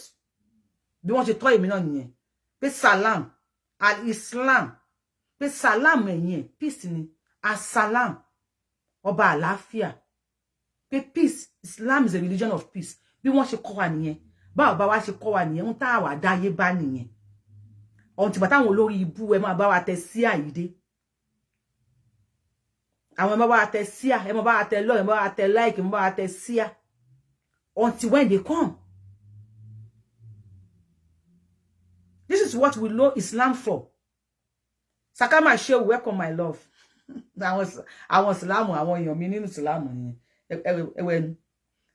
Ẹwẹnu wèrè. Ẹlẹ́kẹ̀ gbádí kan. Ẹwẹnu ẹ̀. Ẹbí wèrè ṣe rí. Ẹwọ wèrè. Sọ̀rọ̀ sókè wèrè eléri ibú. Sọ̀rọ̀. Yorùbáwùyí yẹn lára. Ó máa yẹn ya wèrè gan. Kí ló fẹ́ kàn wá pẹ̀lú tí? Ìyá tó bí ẹ òbòfò tó bí ẹ tí ó mọ̀ pé kó ń lo prevention níjọ́ tó máa do yóò fò tó bí ẹ tó mọ̀ pé kó ń lo prevention tó lọ tẹ́ òbò òṣì kalẹ̀ ìyá ẹ ló ya wèrè. Àwọn àbá ń bẹ tí wọn ò kí ń sàfọ́ orí social media ẹ jókòó ara ń jẹ́ pẹ̀lú ọ̀rọ̀ àwọn àfà. Ẹni tí ó bá fẹ́ àlákà ẹ máa fi tí ń ṣe tí ń lakùn dínú kun wàlẹ̀ yàdín kí lọ́kàn yín. So you know that lakum dinukum waliyedin. O mọ̀ pé lakum dinukum waliyedin ni Al-Qur'ani sọ. So you know. Tó ti ya wèrè nìyẹn o. Ibi tí o ti sinwin nìyẹn. Al-Qur'ani sọ pé lakum dinukum waliyedin. Ẹ ṣe tí ká wá ṣe tí wá. Al-Qur'ani sọ nínú Ànábì Muhammad sallallahu alaihi wasallam leni ó yẹ pé tin kọ́ mi lẹ́nu kò fẹ́ mi fẹ́ get ẹ mọ́. Ó sọ wípé tí tó bá wà níbi tí àwọn kèfèrí bá ti ń sọ̀rọ̀ òun kèfèrí ni mí lọ́dọ̀ yín ẹlẹ́bọ ni mí ní ilẹ̀ Yorùbá èmi la bo ru aboyi ogbo ato gbogbo en ten kí mi mo kí yín Ànábì ni tó bá ń sọ̀rọ̀ òun tí ò bá tẹ́ yín lọ́rùn kí ni Ànábì sọ afala kum dinukum waliyedin kí la Ànábì sọ fún yín ó ní ẹ wá ká pass ó ní ẹ rìn súnmọ́ wájú torí tó bá ń sọ nípa àwọn tí ò bá tẹ́ yín lọ́rùn kó má bàa dìjà ó ní ẹ rìn súnmọ́ wájú tẹ́ bá rí pé wọ́n ti parí ọ̀rọ̀ òun ó lè padà síbẹ̀ tí bẹ̀ bá tẹ́ yín lọ́rùn láti dúró sí talkless mi ò sọ̀rọ̀ Ànábì tèmi ni mò ń ṣe lakum dinukum waliyedin t'Al-Qur'ani sọ you supposed to waka go front if you don't like me Ànábì afẹ́ lu ẹ pa ìjọ gbé dàdí kíámọ̀ tó pé aláìgbọràn ọmọ nìyẹn ìyá tó bí ẹ náà ò gbọ́rọ̀ ìwọ náà wá yọ ọmọ òfò aláìgbọràn Ànábì alu tí a yẹ ìjọ gbé dàdí kíámọ̀ Ànábì afẹ́ lu ẹ pa kí ni mo sọ Ànábì máa fẹ́ lu tí ẹ ta ìjọ gbé dàdí kíámọ̀ because lakum dinukum waliyedin yẹn ò tẹ̀lé ẹlẹ́bọ ni mí kí ló wà ní page mi why are you on my page ó ń bú mi I must screenshot everything o why are you on my page kí ló ṣe lórí page mi kí ló wà lọ́dọ̀ ẹlẹ́bọ ni wọ́n fún ara ẹ̀ olè ẹlẹ́kẹ̀ẹ́ gbádùn kan ó ti jẹbọ ẹ̀ka ẹ̀ ti nípọn àfáà jẹbọ káàdì ní of Nigeria Limited olè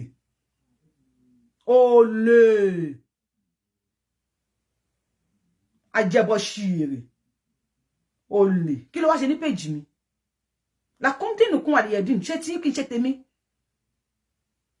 ẹ̀sìn wo l'Ànábì sìn ẹ̀yin wèrè burúkú yìí bàbá Ànábì àtàbútọ́lìbù àti Abdullahi bàbá Ànábì ẹ̀sìn wo náà sìn ẹ̀sìn wo ni wọ́n sìn even though at the point of death Ànábì ti kẹ́lì mọ́ ti ṣàhádà sí Abutọ́lìbù lẹ́nu ṣó sọ kò sọ ìdí náà siratal mustaqim siratal lezina an'amta alayhim kẹ́lẹ̀ sọ ni ṣé Abutọ́lìbù ṣó sọ kẹ́lì mọ́ ti ṣàhádà kò sọ ìyá mi ẹ máa ṣe ìyá mi Mariam God bless you jazakumullahu khairan yakum ṣé Ànábì sọ Ànábì ò ṣé Abutọ́lìbù sọ Abutọ́lìbù ò sọ tí tó fi jáde láyé ṣé Ànábì ṣépèlé òun wá sí page mi òun ṣépèlé mi lójoojúmọ́ mo ṣe bẹ́ẹ̀ ni pé mi ò rí ẹ wá tún lọ ṣe ṣó fún mi ìwọ ẹni òfò yìí lánàá Ọlọ́run á bá ẹ tìrantìran ọmọ Yorùbá wo èmi lọ́mọ Yorùbá wo yìí orí ìyá tó bí ẹ ò pé sọ̀rọ̀ wèrè. Ẹ kàn wá pẹ̀lú tí wọ́n bẹ̀rẹ̀ sí ní sọ̀rọ̀ torí pé ẹnìkan sọ̀rọ̀ kan ẹjọ́ ní ìṣù láàrin ara yín òun pé kò ní dá fáwọn àfáà yín tí wọ́n ń lo mosquito net kò ní dá fún kinní kan kò tiẹ̀ ní dá fáwọn àfáà òun gan ọ jẹnu rẹ lọ ẹnu ìyá rẹ ọgbà. ìyá tó bí ẹ okó tó dóòbò tó bí ẹ kò ní dá fún méjèèjì ìyá tó bí ìyá ẹ kò ní dá fún ìyá tó bí bàbá ẹ kò ní dá fún àfáà tó kọ́ ẹni kéwú kò ní dá fún àfáà tó kọ́ ẹni kéwú kò ní ṣe oríire. Bẹ́ẹ̀ni ẹnu ìyá tó bí bàbá la bàbá pọ̀pọ̀ ẹmọ pọ̀pọ̀ ìwọ ọ̀pọ̀ ẹlẹ́nu bórí ọmọ bá ṣe rí lò bòye ẹ̀ ṣe rí wórí ẹ̀ bó ṣe rí ó ti signify gbogbo òye ẹ̀ ṣe máa rí wórí ẹ̀ bó ṣe rí bí àdémù Fúlàní ó ti sọ fún wa pé pàǹpà báyìí yẹn báyìí ní abẹ́ ẹ̀yẹ ẹ̀ ṣe máa rí olòṣì ọmọ olórí babẹ́ jẹ́ olórí babẹ́jẹ́ olórí bọ̀nà jẹ́ ọmọ olórí hẹ̀rì mórí pẹ́ǹpẹ́ orí jàǹjàn olórí fàdíyà olórí gùdùgbẹ̀ olórí túfù jáde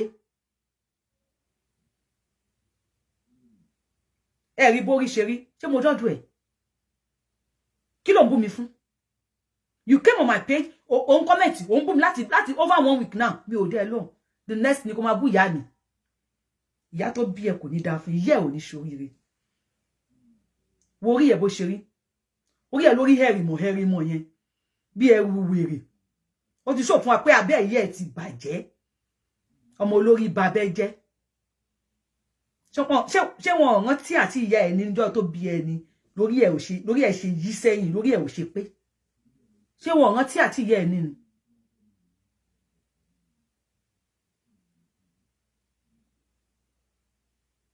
alábùsì ẹ ti sọ lẹ Yorùbá ẹ sọ dìdàkudà must we all be Muslims must we all be Christians must we all be oníṣẹ̀ṣe làkúndínùkún àlìyẹ̀dín làkùránì sọ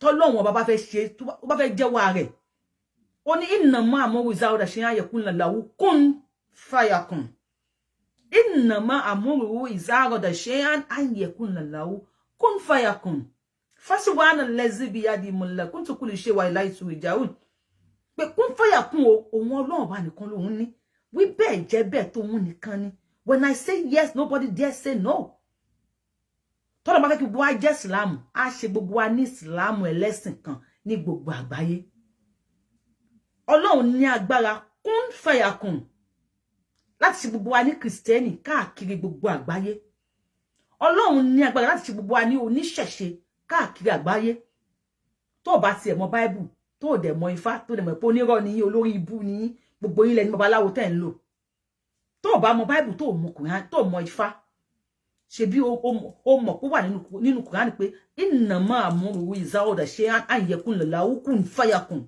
why tí Allah ò lo kun fayakun ne why tí Allah tí kò lo kun fayakun ne kó ṣe gbogbo ani ẹlẹ́sìn kan why tí ò ṣe bẹ́ẹ̀ why tó dá wa differently why tí Ọlọ́run ṣe bá ṣe bẹ́ẹ̀ must we all be Muslims lakum dinukum waliyadin lakum dinukum waliyadin kó máa sound nínú orí ẹ nínú etí ẹ kó máa dún bẹ́ẹ̀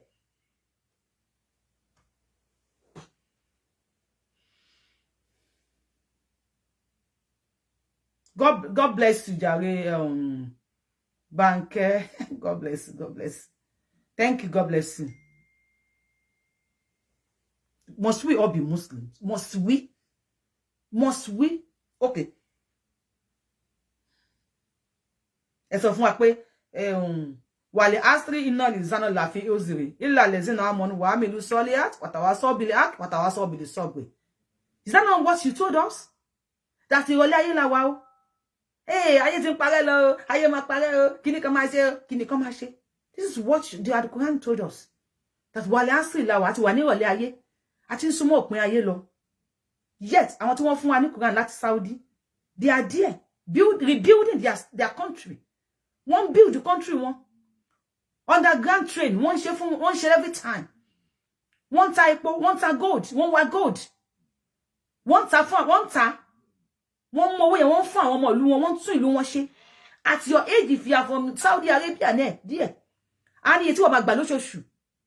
When they know what the asri non is not like usually, okay, they should not do anything to their country. Let us, because vanity upon vanity, all is vanity. At one the asri. Okay, then why are they building their country? Why? Why are they building their country? Stop deceiving us. Baby, to schedule. Baby, what is schedule? Stop deceiving us. We will not all be Muslims. And we will not all be Christians. Why we will not all be Onisheshi? Sọ̀rọ̀ wèrè. Ìyá tó bí ọ kò gbà. Kò ní dá fún ìyá ẹ̀ àti bàbá ẹ̀ àti ìyá ẹ̀ àti bàbá ẹ̀. Yemutu al-fata.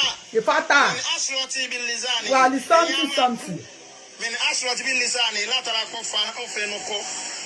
wàlẹ́sà yamutul mari min ashratil rijil ẹ̀ lè gbọ́ pé èèyàn fẹsẹ̀ kọ́ wọ́n ló torí ẹ̀ kú àmì èèyàn a máa fi ẹnu kọ kó ìsórí ibú látàrí ṣe pẹ̀lẹ́pẹ̀lẹ́ ìyá ẹ̀ máa ṣorí ibú ọba mọ́ sórí ibú ìyá ẹ̀ sì tẹ̀síkìrà wọ́n ní lélẹ́yìn fún ọ. ìlàsì tẹ̀síkìlà ẹ̀ ìlàsì tẹ̀síkìlà yálà ìyá ẹ̀ wọ́n ní nílé fún ìyá ẹ̀ ìlàsì tẹ̀síkìlà. Mo fi mishkila olórí ibú ṣónófì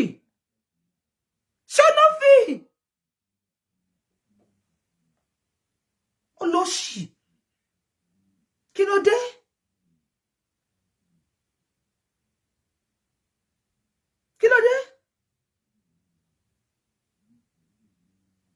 ṣé tiẹ̀ kí n ṣe tèmi fakọt ṣé tiẹ̀ kí n ṣe tèmi fakọt day or day make I do my own finish ló bá tán. I am not a Muslim any longer. Stop coming for me. The more you come for me, the more I preach ìṣẹ̀ṣe to the universe. Ifá ń gbáyé lọ o, ọ̀gbẹ̀rì ọmọ o. Ifá ń gbáyé lọ o, ọ̀gbẹ̀rì ọmọ o. Ifá ń gbáyé lọ o, ọ̀gbẹ̀rì ọmọ o. Ifá ń gbáyé lọ o, ọ̀gbẹ̀rì ọmọ. Ìgbàgbọ́ ò pé óyè mùsùlùmí ò pé kẹ́mi má ṣòro èmi ò ṣòro ilé mi o. Ẹ̀yin èèyàn mi ẹ jẹ́ ká wá ó ṣòro ilé wa o. Ó yá ẹ jẹ́ ká wá ó ṣòro ilé wa o. Ẹ̀sìn kan ò pé óyè mùsùlùmí ò pé kẹ́yin má ṣòro. Ó yá ẹ jẹ́ ká wá ó ṣòro ilé wa. Stop being deceived. Tó bá légún nílé lọ ṣe égún ilé bàbá ẹ̀ bóyá òun ló ń yọ ẹlẹ́nu tó fi rọ́nà lọ. Tó bá ní orò ńlé lọ ṣòro lé ìyá ẹ̀ bóyá òun ló ń disturb ẹ̀ tó ṣe rọ́nà lọ. Gbogbo tí wọ́n ń tàn yìí ní last year ṣé wọ́n ṣe Halloween ní Saudi Arabia last year àbí wọ́n ṣe Halloween? Let me say in the comment section. Last year ṣé wọ́n ṣe Halloween àbí wọ́n ò ṣe Halloween ní Saudi Arabia? Tell me. Àwọn tí wọ́n dẹ̀ má ṣòro lé yín nìyẹn. And then my jaja, go on my page, go and search it. I posted it. When subhanallah. Àwọn people wọ́n kó wa ní gungun ogun gbọ́. Wọ́n fi wá sínú bondage. Ẹ má sún má já omi lè fọwọ́ kan já. Ẹ bá fi sún má já o lè fi kírun. Go on my page, go and search it there. Níbi tí wọ́n ti fi ajá ṣe relay. Tí wọ́n ti fi ajá gba betting ní Saudi. Ó wà lórí page mi. If you are just seeing me for the first time, go and watch it there. The Saudi. One aja. People. They're just putting us in bondage. Yes, God bless you. God bless you. I don't believe it until I see it on your page. Yeah, it is on my page. One fi aja ṣe rally ní Saudi. Oni amajaja, kama sumaja, kama abaja ṣeré. Àwa sajado ọ̀tá wa. The same way ton so Yorùbá di ọ̀tá Yorùbá. Mùsùlùmí Yorùbá àtòníṣẹ̀ṣe Yorùbá wọ́n sọ yín dọ̀tá ara yín. Wọ́n sọ yín di ọ̀tá ara yín tó pé àwọn eléyìí ń gbowó lórí yín ni. Wọ́n ṣe sọ yín di ọ̀tá ara yín. Wọ́n sọ wá di ọ̀tá ajá, ẹlòmíì ò lè fajá sẹ́nu ọ̀nà. Ohun tí ìgbà tá a dé Saudi la ṣe mọ̀ wípé Saudi ń fi ajá gbá game. Wọ́n tún gba betting lórí ẹ̀ ni. Ajá ń sáré owó jóná. They gamble on it. Ẹ má ta tẹ́tẹ́ o. I am not pushing tẹ́tẹ́ to you. But àwọn tẹ́tẹ́ kan wà ní American bí àwọn tó ń ta millions of dollars wọ́n gbà lórí ẹ̀. Mi kàn like mi ò kàn like kí máa gamble. If not, I will have do it. Casino wà ní Saudi. Casino wọ́n ṣe fàájì ní Saudi. Now, if you are watching me for the first time, bóyá o ti gbọ́, ọba Saudi, ó ti ní kẹ́ wá mu ọtí ní Saudi. Ó ní tí world bá lè gbà kí àwọn ó sì 2034 World Cup. Ó lá máa gbà yín láì kẹ́ mu ọtí nílùú àwọn. Ó ní ẹ mu ọtí ẹ ṣayé. Ó lè máa ta ọtí ẹ máa ra ọtí ẹ tún máa mu ọtí ní Saudi. What are you telling me? Why are you putting us in the bondage? Why are you putting us in the bondage? Why? Thank you for in the bondage. Ṣé wèrè ń ṣe yín ni? I'm not sure.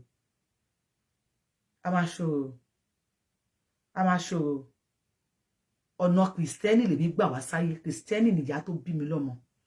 Ṣùgbọ́n mo nífẹ̀ẹ́ Islam gan. mo ṣe mùsùlùmí not ní pé lórí ibú ló pọ̀jù nínú yín a máa ṣayé tó bá mọ̀ ọmọ eléégún nìran mi èmi lọ́mọ eégún méjì àpín ní méjì ọ̀lẹ́lẹ́rú ẹ̀ mẹ́fà ọmọ eléégún mọ́nà mi lọ́rẹ́ ṣe bọ́ ọ̀nà mi lẹ́ẹ̀kan ọmọ eléégún ni mí ẹ̀dẹ́ lẹ twist orí brain àwọn bàbá wa ilé bàbá tèmi náà ti ń gbé eégún jáde ọmọ ológun ni mí tó ogun tó ń fọhùn ogun tó ń fọhùn ẹ̀dẹ́ lẹ brain wash wa lára àwọn bàbá wa là ń sá fún wọn àwùsù bí láì àwùsù bí là ń ṣàwùsù fún àwọn bàbá wa not ní pé Saudi máa padà ṣe Halloween Saudi ṣe Halloween ojú everybody bó Saudi ti kúrò níbi tẹ́ fi sí Saudi upgrade, they are wise people. Saudi Arabians are wise people. Tí wọ́n mọ̀ nípa business. They are telling the world now, fever. Tẹ́ bá gbà wá láyé Karosi 2034 World Cup. Wọ́n ní ẹ wá mú ọtí, a máa mú nǹkan. 2034 mo ń lọ Saudi, máa mú anything. A máa mú den. Shin a máa ṣí nǹkan wọlé, a máa mú nǹkan. Kí ni mo sọ fún ẹ? Ẹlẹ́kẹ̀ bí bọ́ọ̀lù àfẹsẹ̀gbá, a máa ṣí nǹkan wọlé, a dẹ̀ máa mú nǹkan. Kó lọ mọ́lọ́pàá wá sí Saudi, kó afọlọ́pàá mú wá ní Saudi. Bí ọba Saudi kó ló ní ká wá mú nǹkan. President mo ní ká wá mú anything. Ọba Saudi ó ní ká mú anything mú ebù. A máa ṣe anything ṣe ebù. Because ó mọ̀ pé World Cup yìí ó máa gbówó burúkú ń bẹ̀. Ẹ̀yin ṣòṣì.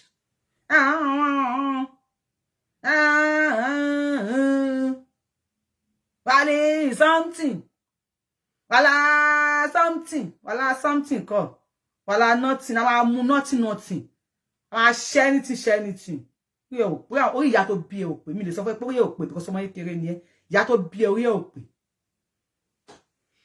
Wọ́n ti gbé wa ní handicap àwọn wèrè wá gbé wa. Màámi yẹ káàbọ̀ jàre. Ẹ ti wà ní Halloween month ní Ireland. Àwọn tó bẹ̀rẹ̀ ní ẹwò tó má tó ti bẹ̀rẹ̀ Halloween ní Saudi, má bá yín post. Ti last year wà lórí page mi ẹ lọ wò ńbẹ̀. Tó má tó ti bẹ̀rẹ̀ tọdún yìí, má bá yín post. Ẹ bá ikon ṣe Halloween ní Saudi. Halloween ẹ lọ wo orí page mi wà ńbẹ̀ àti post ẹ síbẹ̀. Eye gbé wa ní handicap bí ti ṣẹ́jú, a máa ṣòro ilé wa. Tí wà tẹ̀yìn lọ́rùn ẹ lọ Saudi, ẹ kó rí ibú yín lọ Saudi. Wala jangin. Ọdẹ. Ọmọ yóò ṣì. Ìyá tó bí orí ẹ ò pé.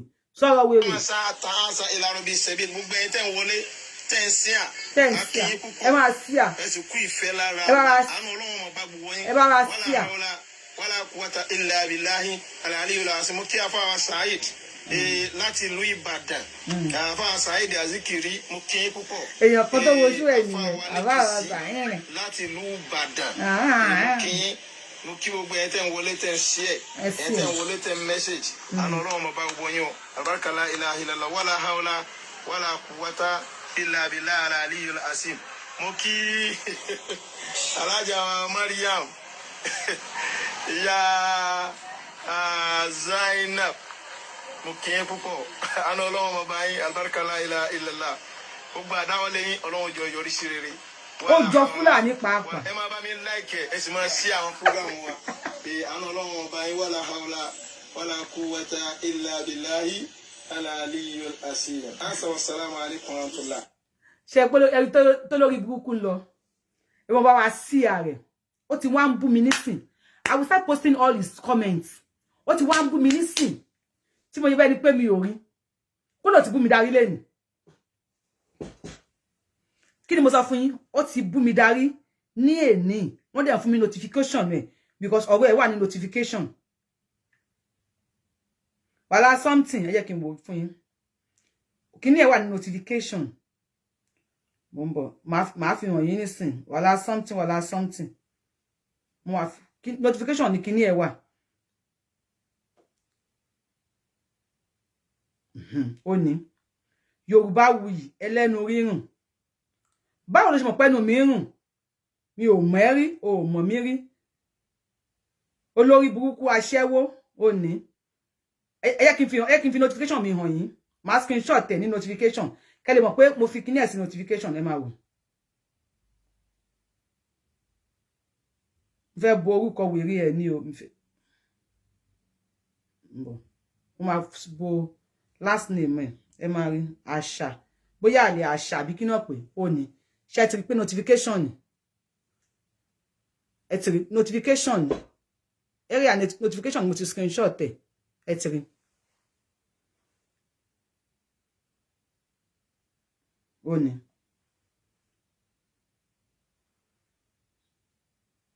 ó ní fẹ́ borí because I don't want to advertise him ó ní picture ẹ̀ lẹ́ ń wò yẹn ẹlẹ́kẹ̀ gbádí kan lówó mosquito net sórí yẹn ẹlẹ́kẹ̀ gbádí kan bí o lè mú mi ẹran yó ó ní lówó mosquito net sórí ó lẹ́ ń wò yẹn picture ẹ̀ nìyẹn ó lẹ́ ń wò yẹn lówó mosquito net sórí yẹn ẹlẹ́nu rírùn olórí bí orí kinní kan Yorùbáwùyí ó parẹ́ ni ìyá ẹ̀ ló máa parẹ́ àbó lórí burúkú làwọn tó nìyẹn ìyá tó bí ẹ ó máa parẹ́ wàá parẹ́ tìrantìran ó máa parẹ́ kí mo sọ fún yín tìrantìran ló máa parẹ́ because mi ò dí ọ̀dọ̀ ẹ̀ mi ò dí ọ̀dọ̀ ẹ̀ mi ò dọ́dọ̀ ẹ̀ mi ò ta sí ẹ mi wá báyìí ó ti ń bú mi I screenshot all your fọ́nù tí mo lò mo screenshot gbogbo àwọn comment ẹ sí and I will be posting them mi ò tó pé mi ò ti wá rí tiẹ̀ rò tó wá lọ ṣe ara something kí you díẹ̀ lórí ibú aṣòṣì mámọ̀ ẹ̀yin ọmọ ìyá mi ẹ já ara yín o kí ni mo sọ fún yín ẹ já ara yín tó bá dífá fún ẹ pé kó lọ bọ eégún lé bàbá ẹ tó má ní kó lọ bọ òòṣà ọjà ọmọ ìyá mi bọ o kí ni mo sọ fún ẹ ọmọ ìyá mi lọ bọ o ìṣẹ̀ṣe la gbà o ìṣẹ̀ṣe la gbà ìṣẹ̀ṣe ni àgbà ìṣẹ̀ṣe la dáyé bá ìṣẹ̀ṣe ló gba àwọn wèrè yìí lálejò tó fi dolórí burúkú eléri ibu wà lá something yìí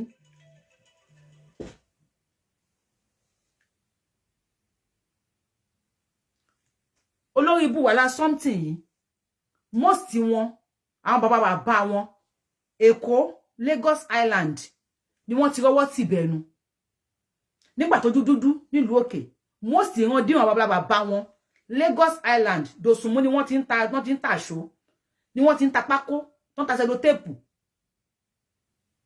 ìlú wo nílùú Èkó ìlú wo ìlú ẹlẹ́bọ ní ìlú Èkó aromisale lẹ́gbẹ̀lẹ́gbẹ̀ ẹbọ ni wọ́n fi tẹ̀lé Èkódó ẹbọ ni wọ́n fi tẹ̀lé Èkódó ọmọ tí wọ́n wá mú owó nílùú ẹlẹ́bọ tó wá fowó yẹn tọ́ ọmọ yẹn tó wá padà yẹn against ẹlẹ́bọ ṣe pé fẹ́ ṣorí burúkú ni ó máa padà wà lá something gbẹ̀yìn ni gbogbo ọmọ tó bá fowó ẹbọ tọ́ ẹ padà wà lá something gbẹ̀yìn ni àdàbí àyàfi tó lórí ibú ìwọ tó ń sọ̀rọ̀ wà lá something tí ò bá tọ́ nǹkan láwòrè tó ò bá mú nǹkan rí tí wọn ò sí gbẹ́rẹ́ fún ẹ rí olórí ibú yín láti kékeré àwọn bàbá ẹ má tẹ̀lé àwọn wà lá something yìí o ẹ má tẹ̀lé ọ̀rọ̀ ẹnu wọn o they will tell you ló máa ká kíní kan irọ́ ni wọ́n ń pa fún yín àwọn wà lá something they lie irọ́ òun ni wọ́n pa fún yín àwọn àfáà dáadáa wà àwọn àfáà gidi wà tí wọ́n lè fún yín náà kàlẹ̀ tí ó ṣiṣẹ́ kì í ṣe wá àwọn wà lá something olè làwọn eléyìí wọ́n tó máa jẹ náà ń wá àwọn bàbá pọnmọpọpọ yín wọ́n wá sí Lagos Island ní ìlú ẹlẹ́bọ àwọn bàbá yín ló kún ojú ọlọ́bùn tégún jáde tí gùnú ń jáde tó ṣàwó ìṣiríṣi ń jáde tí wọ́n ń ṣe ẹbọ wọ́n wá mú owó yẹn wọ́n fi tọ́ yín ó wá dìsí wá wà lá something ó máa ṣe orí burúkú ni if you come for me again eléyìí tí mo fún ẹ ìtọ́wò ládùn ọbẹ̀ ni ó tẹ̀ tí ìtọ́wò gan kan á gbóhùn ẹ̀ ni máa wọ ẹ ò ní láìkí ẹ owó ẹbọ kan ní ìyá aláwo pẹ̀lẹ́ o wó káàbọ̀ o ọmọ wà lá something comment ní kéwú kárí ẹ ọmọ wà lá something comment ní kéwú kí a rí ẹ má comment lédè Yorùbá èdè Yorùbá èdè tiwa ni èdè àwọn bàbá wa ni Mohammed ò sọ Yorùbá Mohammed never say Yorùbás Mohammed ò sọ Yorùbá lẹ́nu sọ èdè àwọn tó tẹ̀lé Ọ̀rúnmìlà Ṣàngó Olúkòso Àyárá náà àkàtà yẹ́rì làwa tẹ̀lé Ọ̀ṣun Ṣẹ̀ǹgẹ̀ṣẹ́ olóòyà àyàn Awẹ́dẹ bí ẹ ń wẹmọ làwa tẹ̀lé Ológbòjọba bí egúngún la tẹ̀lé Ṣàngó Olúkòso Àyárá náà la tẹ̀lé Ògún lákàyè ọ̀ṣìmọ́lẹ̀ la tẹ̀lé. Ọya orí obìnrin náà afẹ́fẹ́ la tẹ̀lé. Yémọ́já yémọ́ ọ̀rọ̀ la tẹ̀lé. Àwọn ìyá mi àgbàlagbà la tẹ̀lé. Èdè tí wọ́n sọ là wá ń sọ. Ẹ̀yin náà má comment ní èdè Yorùbá. Comment ní èdè Mohammed tó tẹ̀lé. Ó ṣì èrè ni. Comment. You see your money. God bless you, Kazim. Comment ní èdè Yorùbá. Má dira ikú pa ẹ́. Àwọn olórí bú tó ń wò yìí, wọ́n ti dira kú. Wọ́n dira àwọn wèrè yẹn. Wàlá something. Wàlá something tó ń sọ fún yín ni pé ẹ lọ dira o. There is something. Ẹ lọ dira o. There is something. Nǹkan tó ń sọ fún yín ni má dira. Tẹ̀lé àwọn wèrè ikú pa ẹ́ dànù. Ẹ ṣe mo ń lọ mo ń bọ̀. Ẹlẹ́kẹ̀ gbádí kan. Bí àmukù ọsàn fi mí díwọ̀n ìyá ẹ̀ o. Àfà àṣà. Àwòṣe ń ṣàfà. Ọ̀lẹ́ńtẹ̀ láàfà. Ọ̀lẹ́ńtẹ̀ láàfà tó pè rẹ̀ ní sheik. Fi mí díwọ̀n ìyá tó bí ẹ lọ́mọ. Èmi ò kì í ṣe ẹgbẹ́ ẹ̀. Èmi ló ń pè ní ọmọ Yorùbá wò. Ìyá tó bí ẹ lọ́mọ ni kò fi mí díwọ̀n o. Èmi ò kì í ṣe ẹgbẹ́ kó wà lá something lọ síwájú. Tó bá tún ṣe show fún mi tí n bá rí. Mi tún ní show page ẹ̀. Màá tún bọ́ sà máa fi ìgbà yẹn. Màá wá sit down sórí màtá ẹ̀. Màá gbé ìyá ẹ̀ àti bàbá ẹ̀. Màá ṣe research mi lórí wọn. Màá gbé wọn wá síta. Màá túfùrọ̀ wọn. Tíátà. A jọ lọ sí court. Mo tó gbé wá sórí page mi. Wàá ṣàlàyé fún adájọ́. Dàpọ̀ wọ́n bá mi ṣe ìyá ẹ̀ ni. Àbọ̀ ìbá bẹ́ẹ̀ ni ò pé. Ẹ̀yin oníjàgídíjàgan oníwàhálà òfò yìí. Kí ló dé? Ẹ change Islam. Ẹ má pè ní Islam mọ́. Ẹ pè ní jàgídíjàgan. Ẹ má pè ní ẹyọ sàlámù yẹn kúrò. Kẹ́ máa jàgídíjàgan pè Islam ká kò ní jàgídíjàgan ni yóò lórí burúkú.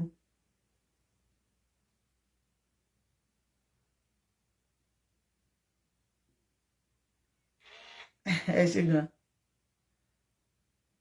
Ẹ ṣé gan. Please, to my Muslim brothers and sisters, my lovers, the true Muslim brothers and sisters, I always say this on my show. If you want to be a Muslim, please kindly be a Muslim. You heard me right. Because Islam sọ fún wa pé inna dina indallahi al-Islam. Inna dina indallahi al-Islam. Ipo kò sí ẹ̀sìn kankan tí Ọlọ́run máa gbà lọ́wọ́ anybody tayọ Islam. So if you want to be a Muslim and be a good and peaceful, tolerant and èèyàn dáadáa Muslim. Mi ò gbóyìnbó pressure ti wà. If you want to be a Muslim, kindly, please be a Muslim. But be a good Muslim. Let me check you. Yeah, hello. Mo wà lórí ètò ni o. Mi lè gbé mi ṣe calling show. Mo ti parí show. Ẹ já sọ̀rọ̀ later. Thank you. God bless you, sir. If you want to be a Muslim, please, I am begging you. Tẹ̀lé inna dina indallahi al-Islam. Ipo kò sí ẹ̀sìn kankan tí Ọlọ́run ọba Allah kì í ṣe Elédùmarè o. Allah will not collect any ẹ̀sìn from you than Islam. Ló sọ fún yín pé inna dina indallahi al-Islam. Jẹ́ ọmọ ẹlẹ́yìn Ànábì máa tẹ̀lé Ànábì ẹ lọ. Bá jẹ́ ọ̀gbẹ̀dẹ̀ àlìkíyámọ̀ bí wọ́n fẹ́ rù yín lọ pé ètò ìrù yín lọ síbẹ̀. Tẹ̀lé Ànábì ẹ. Bíbélì sọ fún ẹ, if you want to be a Christian, please don't let anybody divert you. If you want to be a Christian, please, mo fọlọ́run bá bẹ̀, kindly be a Christian and a good Christian. Because you know Matthew 7:7, only ask and it shall be given unto you. Seek and it shall be found. Knock and it shall open to you. Matthew 7:7. John 3:16 kilo sọ fún yín. Ẹ lọ ka Bíbélì yín dáadáa. If you want to be a Christian, just be a Christian, yo. Don't let anybody divert you. Stay on your Christianity way. Kó má tẹ̀lé Jésù lọ. Jésù ní ọ̀nà òtítọ́ àti ìyè. Kò sí ẹni tó lè wá sí ọ̀dọ̀ bàbá bí kò ṣe nípasẹ̀ Jésù Kristi, ọmọ Ọlọ́run. Ọlọ́run fẹ́ aráyé tó bẹ́ẹ̀ gẹ́, tó fi ọmọ bíbí inú rẹ̀ kan ṣoṣo ta wá ní ọrẹ. Ó ní ẹni tí ó bá gbà á gbọ́ kì yóò ṣègbé, ṣùgbọ́n yóò ní ìyè àìnípẹ̀kun. Àmín. Stay with your Jesus. Àkànbí àjà ni bàbá mi yẹ ní ṣorí burúkú. Thank you for the stars.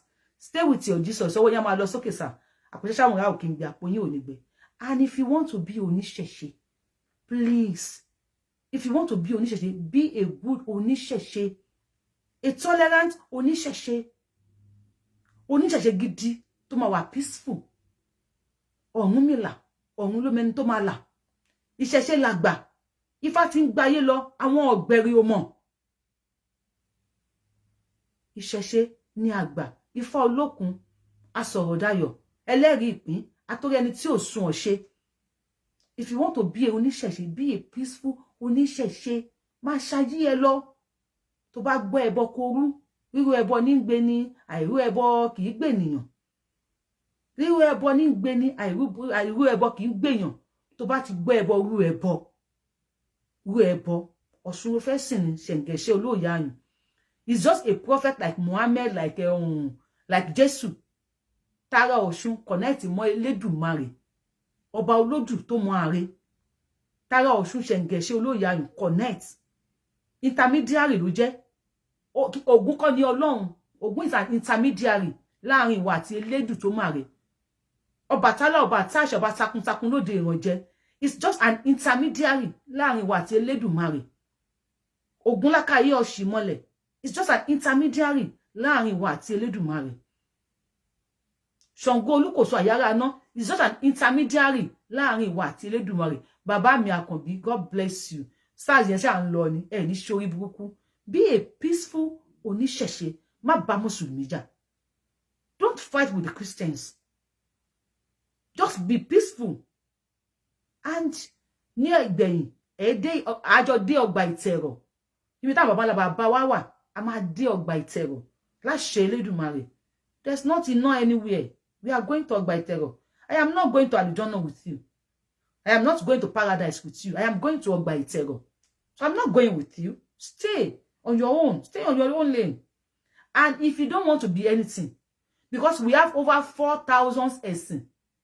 Go and Google search it. We have over 4,000 religions. Ní ayé. Anybody then live peacefully.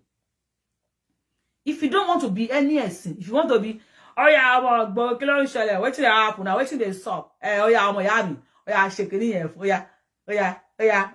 You want to be ìmọ́lẹ̀.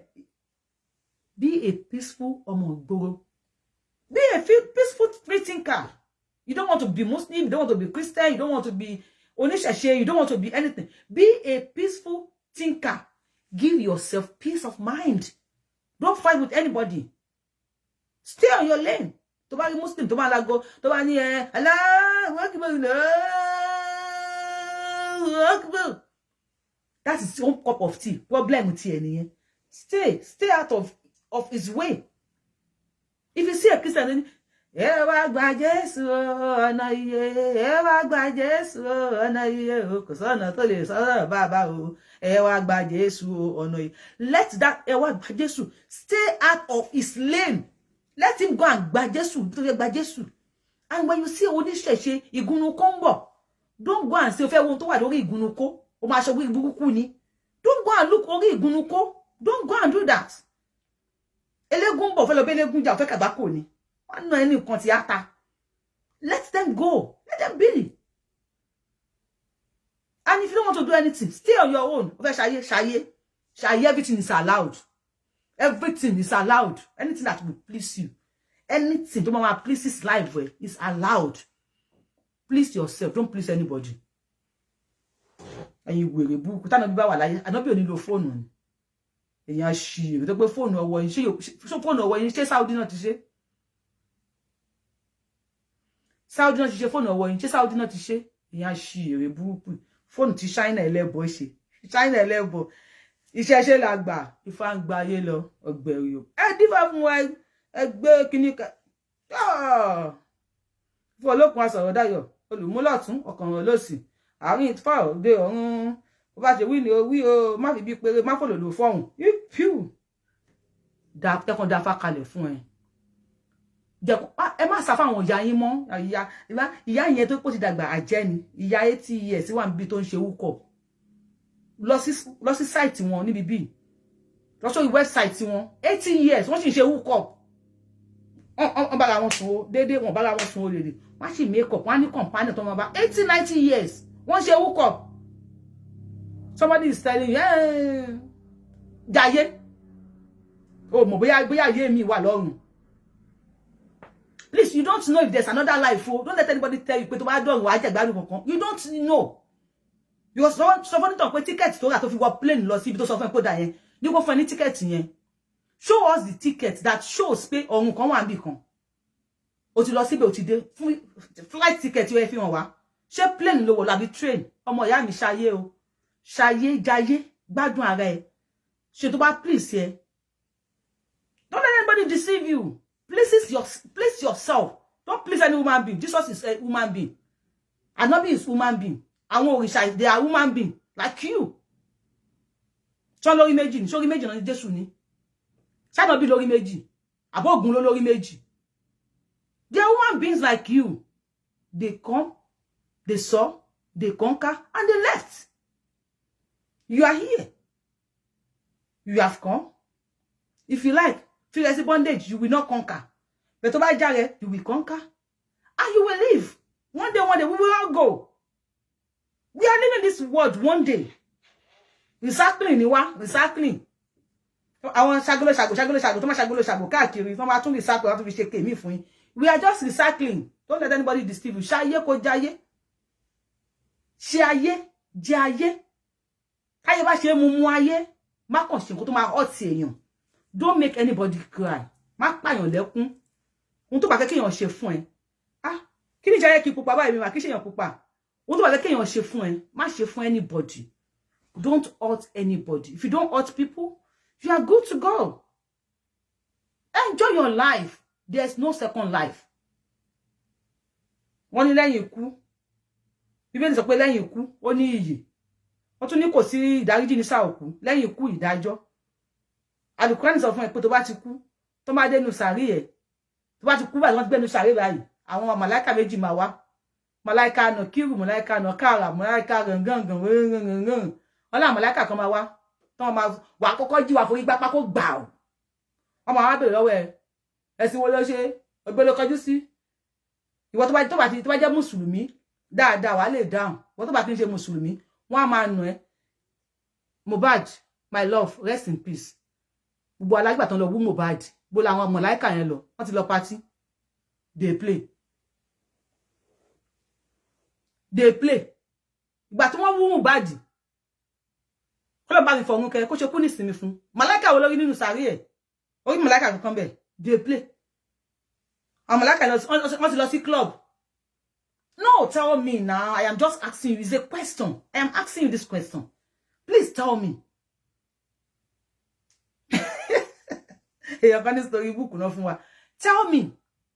Tell me. It's a question. But on the Mohbad nìkan kan wá wú. Àìmọye ẹni tó yẹ pé tọ́n bá talé wọn àwọn ọmọ ẹ̀ á talé wọn ta sàárè mọ́. Tọ́mọ yìí bò bá ara ní tó fi lé kọ́ hòtẹ́ẹ̀lì. Á pàtó máa ju jígà. Á ju jígà wọn á wú ẹni tí wú egbù jáde. Gbogbo yín ìyá ọ̀rẹ́ ọ̀hún ìyá náà máa wú jáde nínú sàárè. Last. Jẹ́ tó ti ń wú yẹn jáde nínú sàárè ẹ ti rí màláíkà kan tó wú pẹ̀lú ẹ̀rí.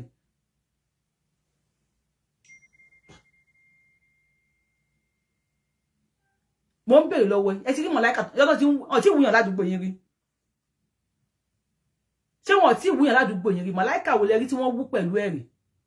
Bàbá ti dé báyìí màláíkà kan máa dìde. No màláíkà.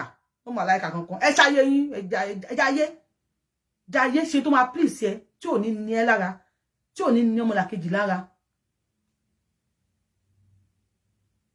Gbọ́n ayé mu, jẹ ayé. Ẹnìkan ní Yorùbáwùyí lóòótọ́ mà ní àmàrí màláíkà. They play. Màláíkà ti lọ sí party, àbí màláíkà lọ sí club. Màláíkà lọ gbólóṣó àbí. Don't be deceived. Don't be deceived. Don't be a fanatic. Don't be a religion fanatic, please. I am begging.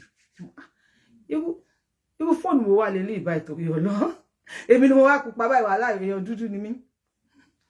Kó ayé jẹ rush. Bàbá mi Àjàní Àkànbí. Ọmọ ya máa lọ sókè, please. Ọlọ́pàá máa kó everybody o. Ọlọ́run. Lọ sí àdùjọ náà.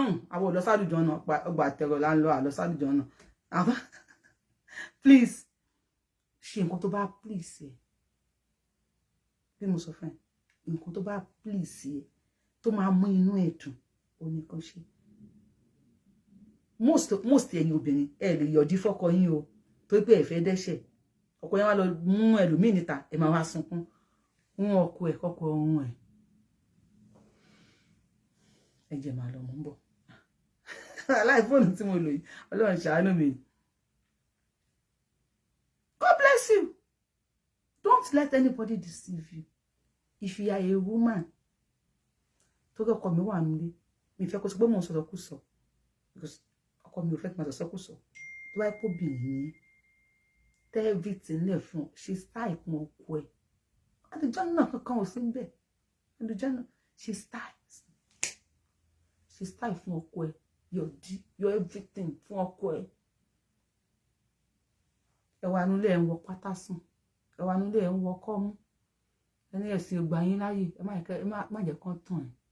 Ẹ̀sìn gbẹ̀ láyè láti ṣe any style fún ọkọ ẹ̀.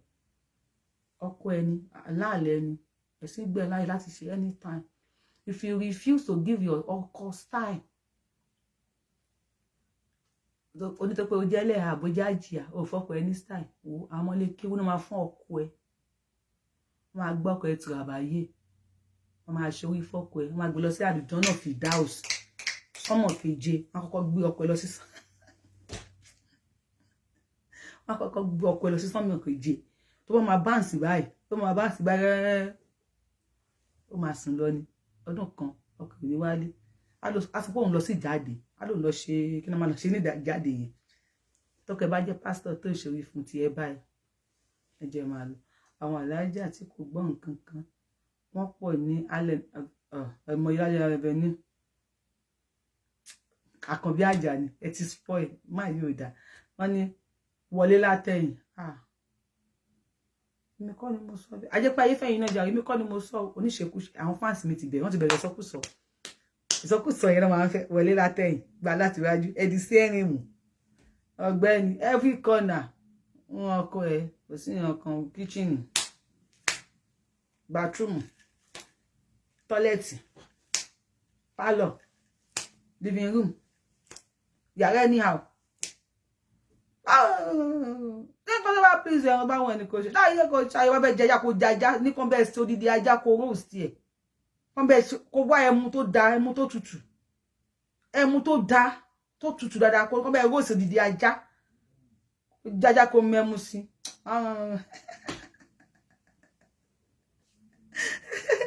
ẹ jẹ́ kí wọ́n lọ thank you I love you bye bye lórí wáyà bá wò àwọn fáǹsì mi yìí ò dá lórí wáyà èmi kàn mọ́ sórí wáyà o Ọlọ́run ní já dínà mú o ẹ lè orí bẹ́ǹṣì orí dẹ́ẹ̀sì orí ṣíà orí awúsù kankan ò sí bẹ́ẹ̀ do what nothing like awúsù orí bẹ́ǹṣì orí dẹ́ẹ̀sì orí for anything for you. You are teaching us what you are doing. I wish you see my husband one day. You go explain my husband. You go explain tire. No evidence. Ogungo, I am a gentlewoman. Glorious, I am a gentlewoman. No. My husband, you go explain. You go tire. No evidence. Because I am a very cool gentlewoman. Salam alaikum.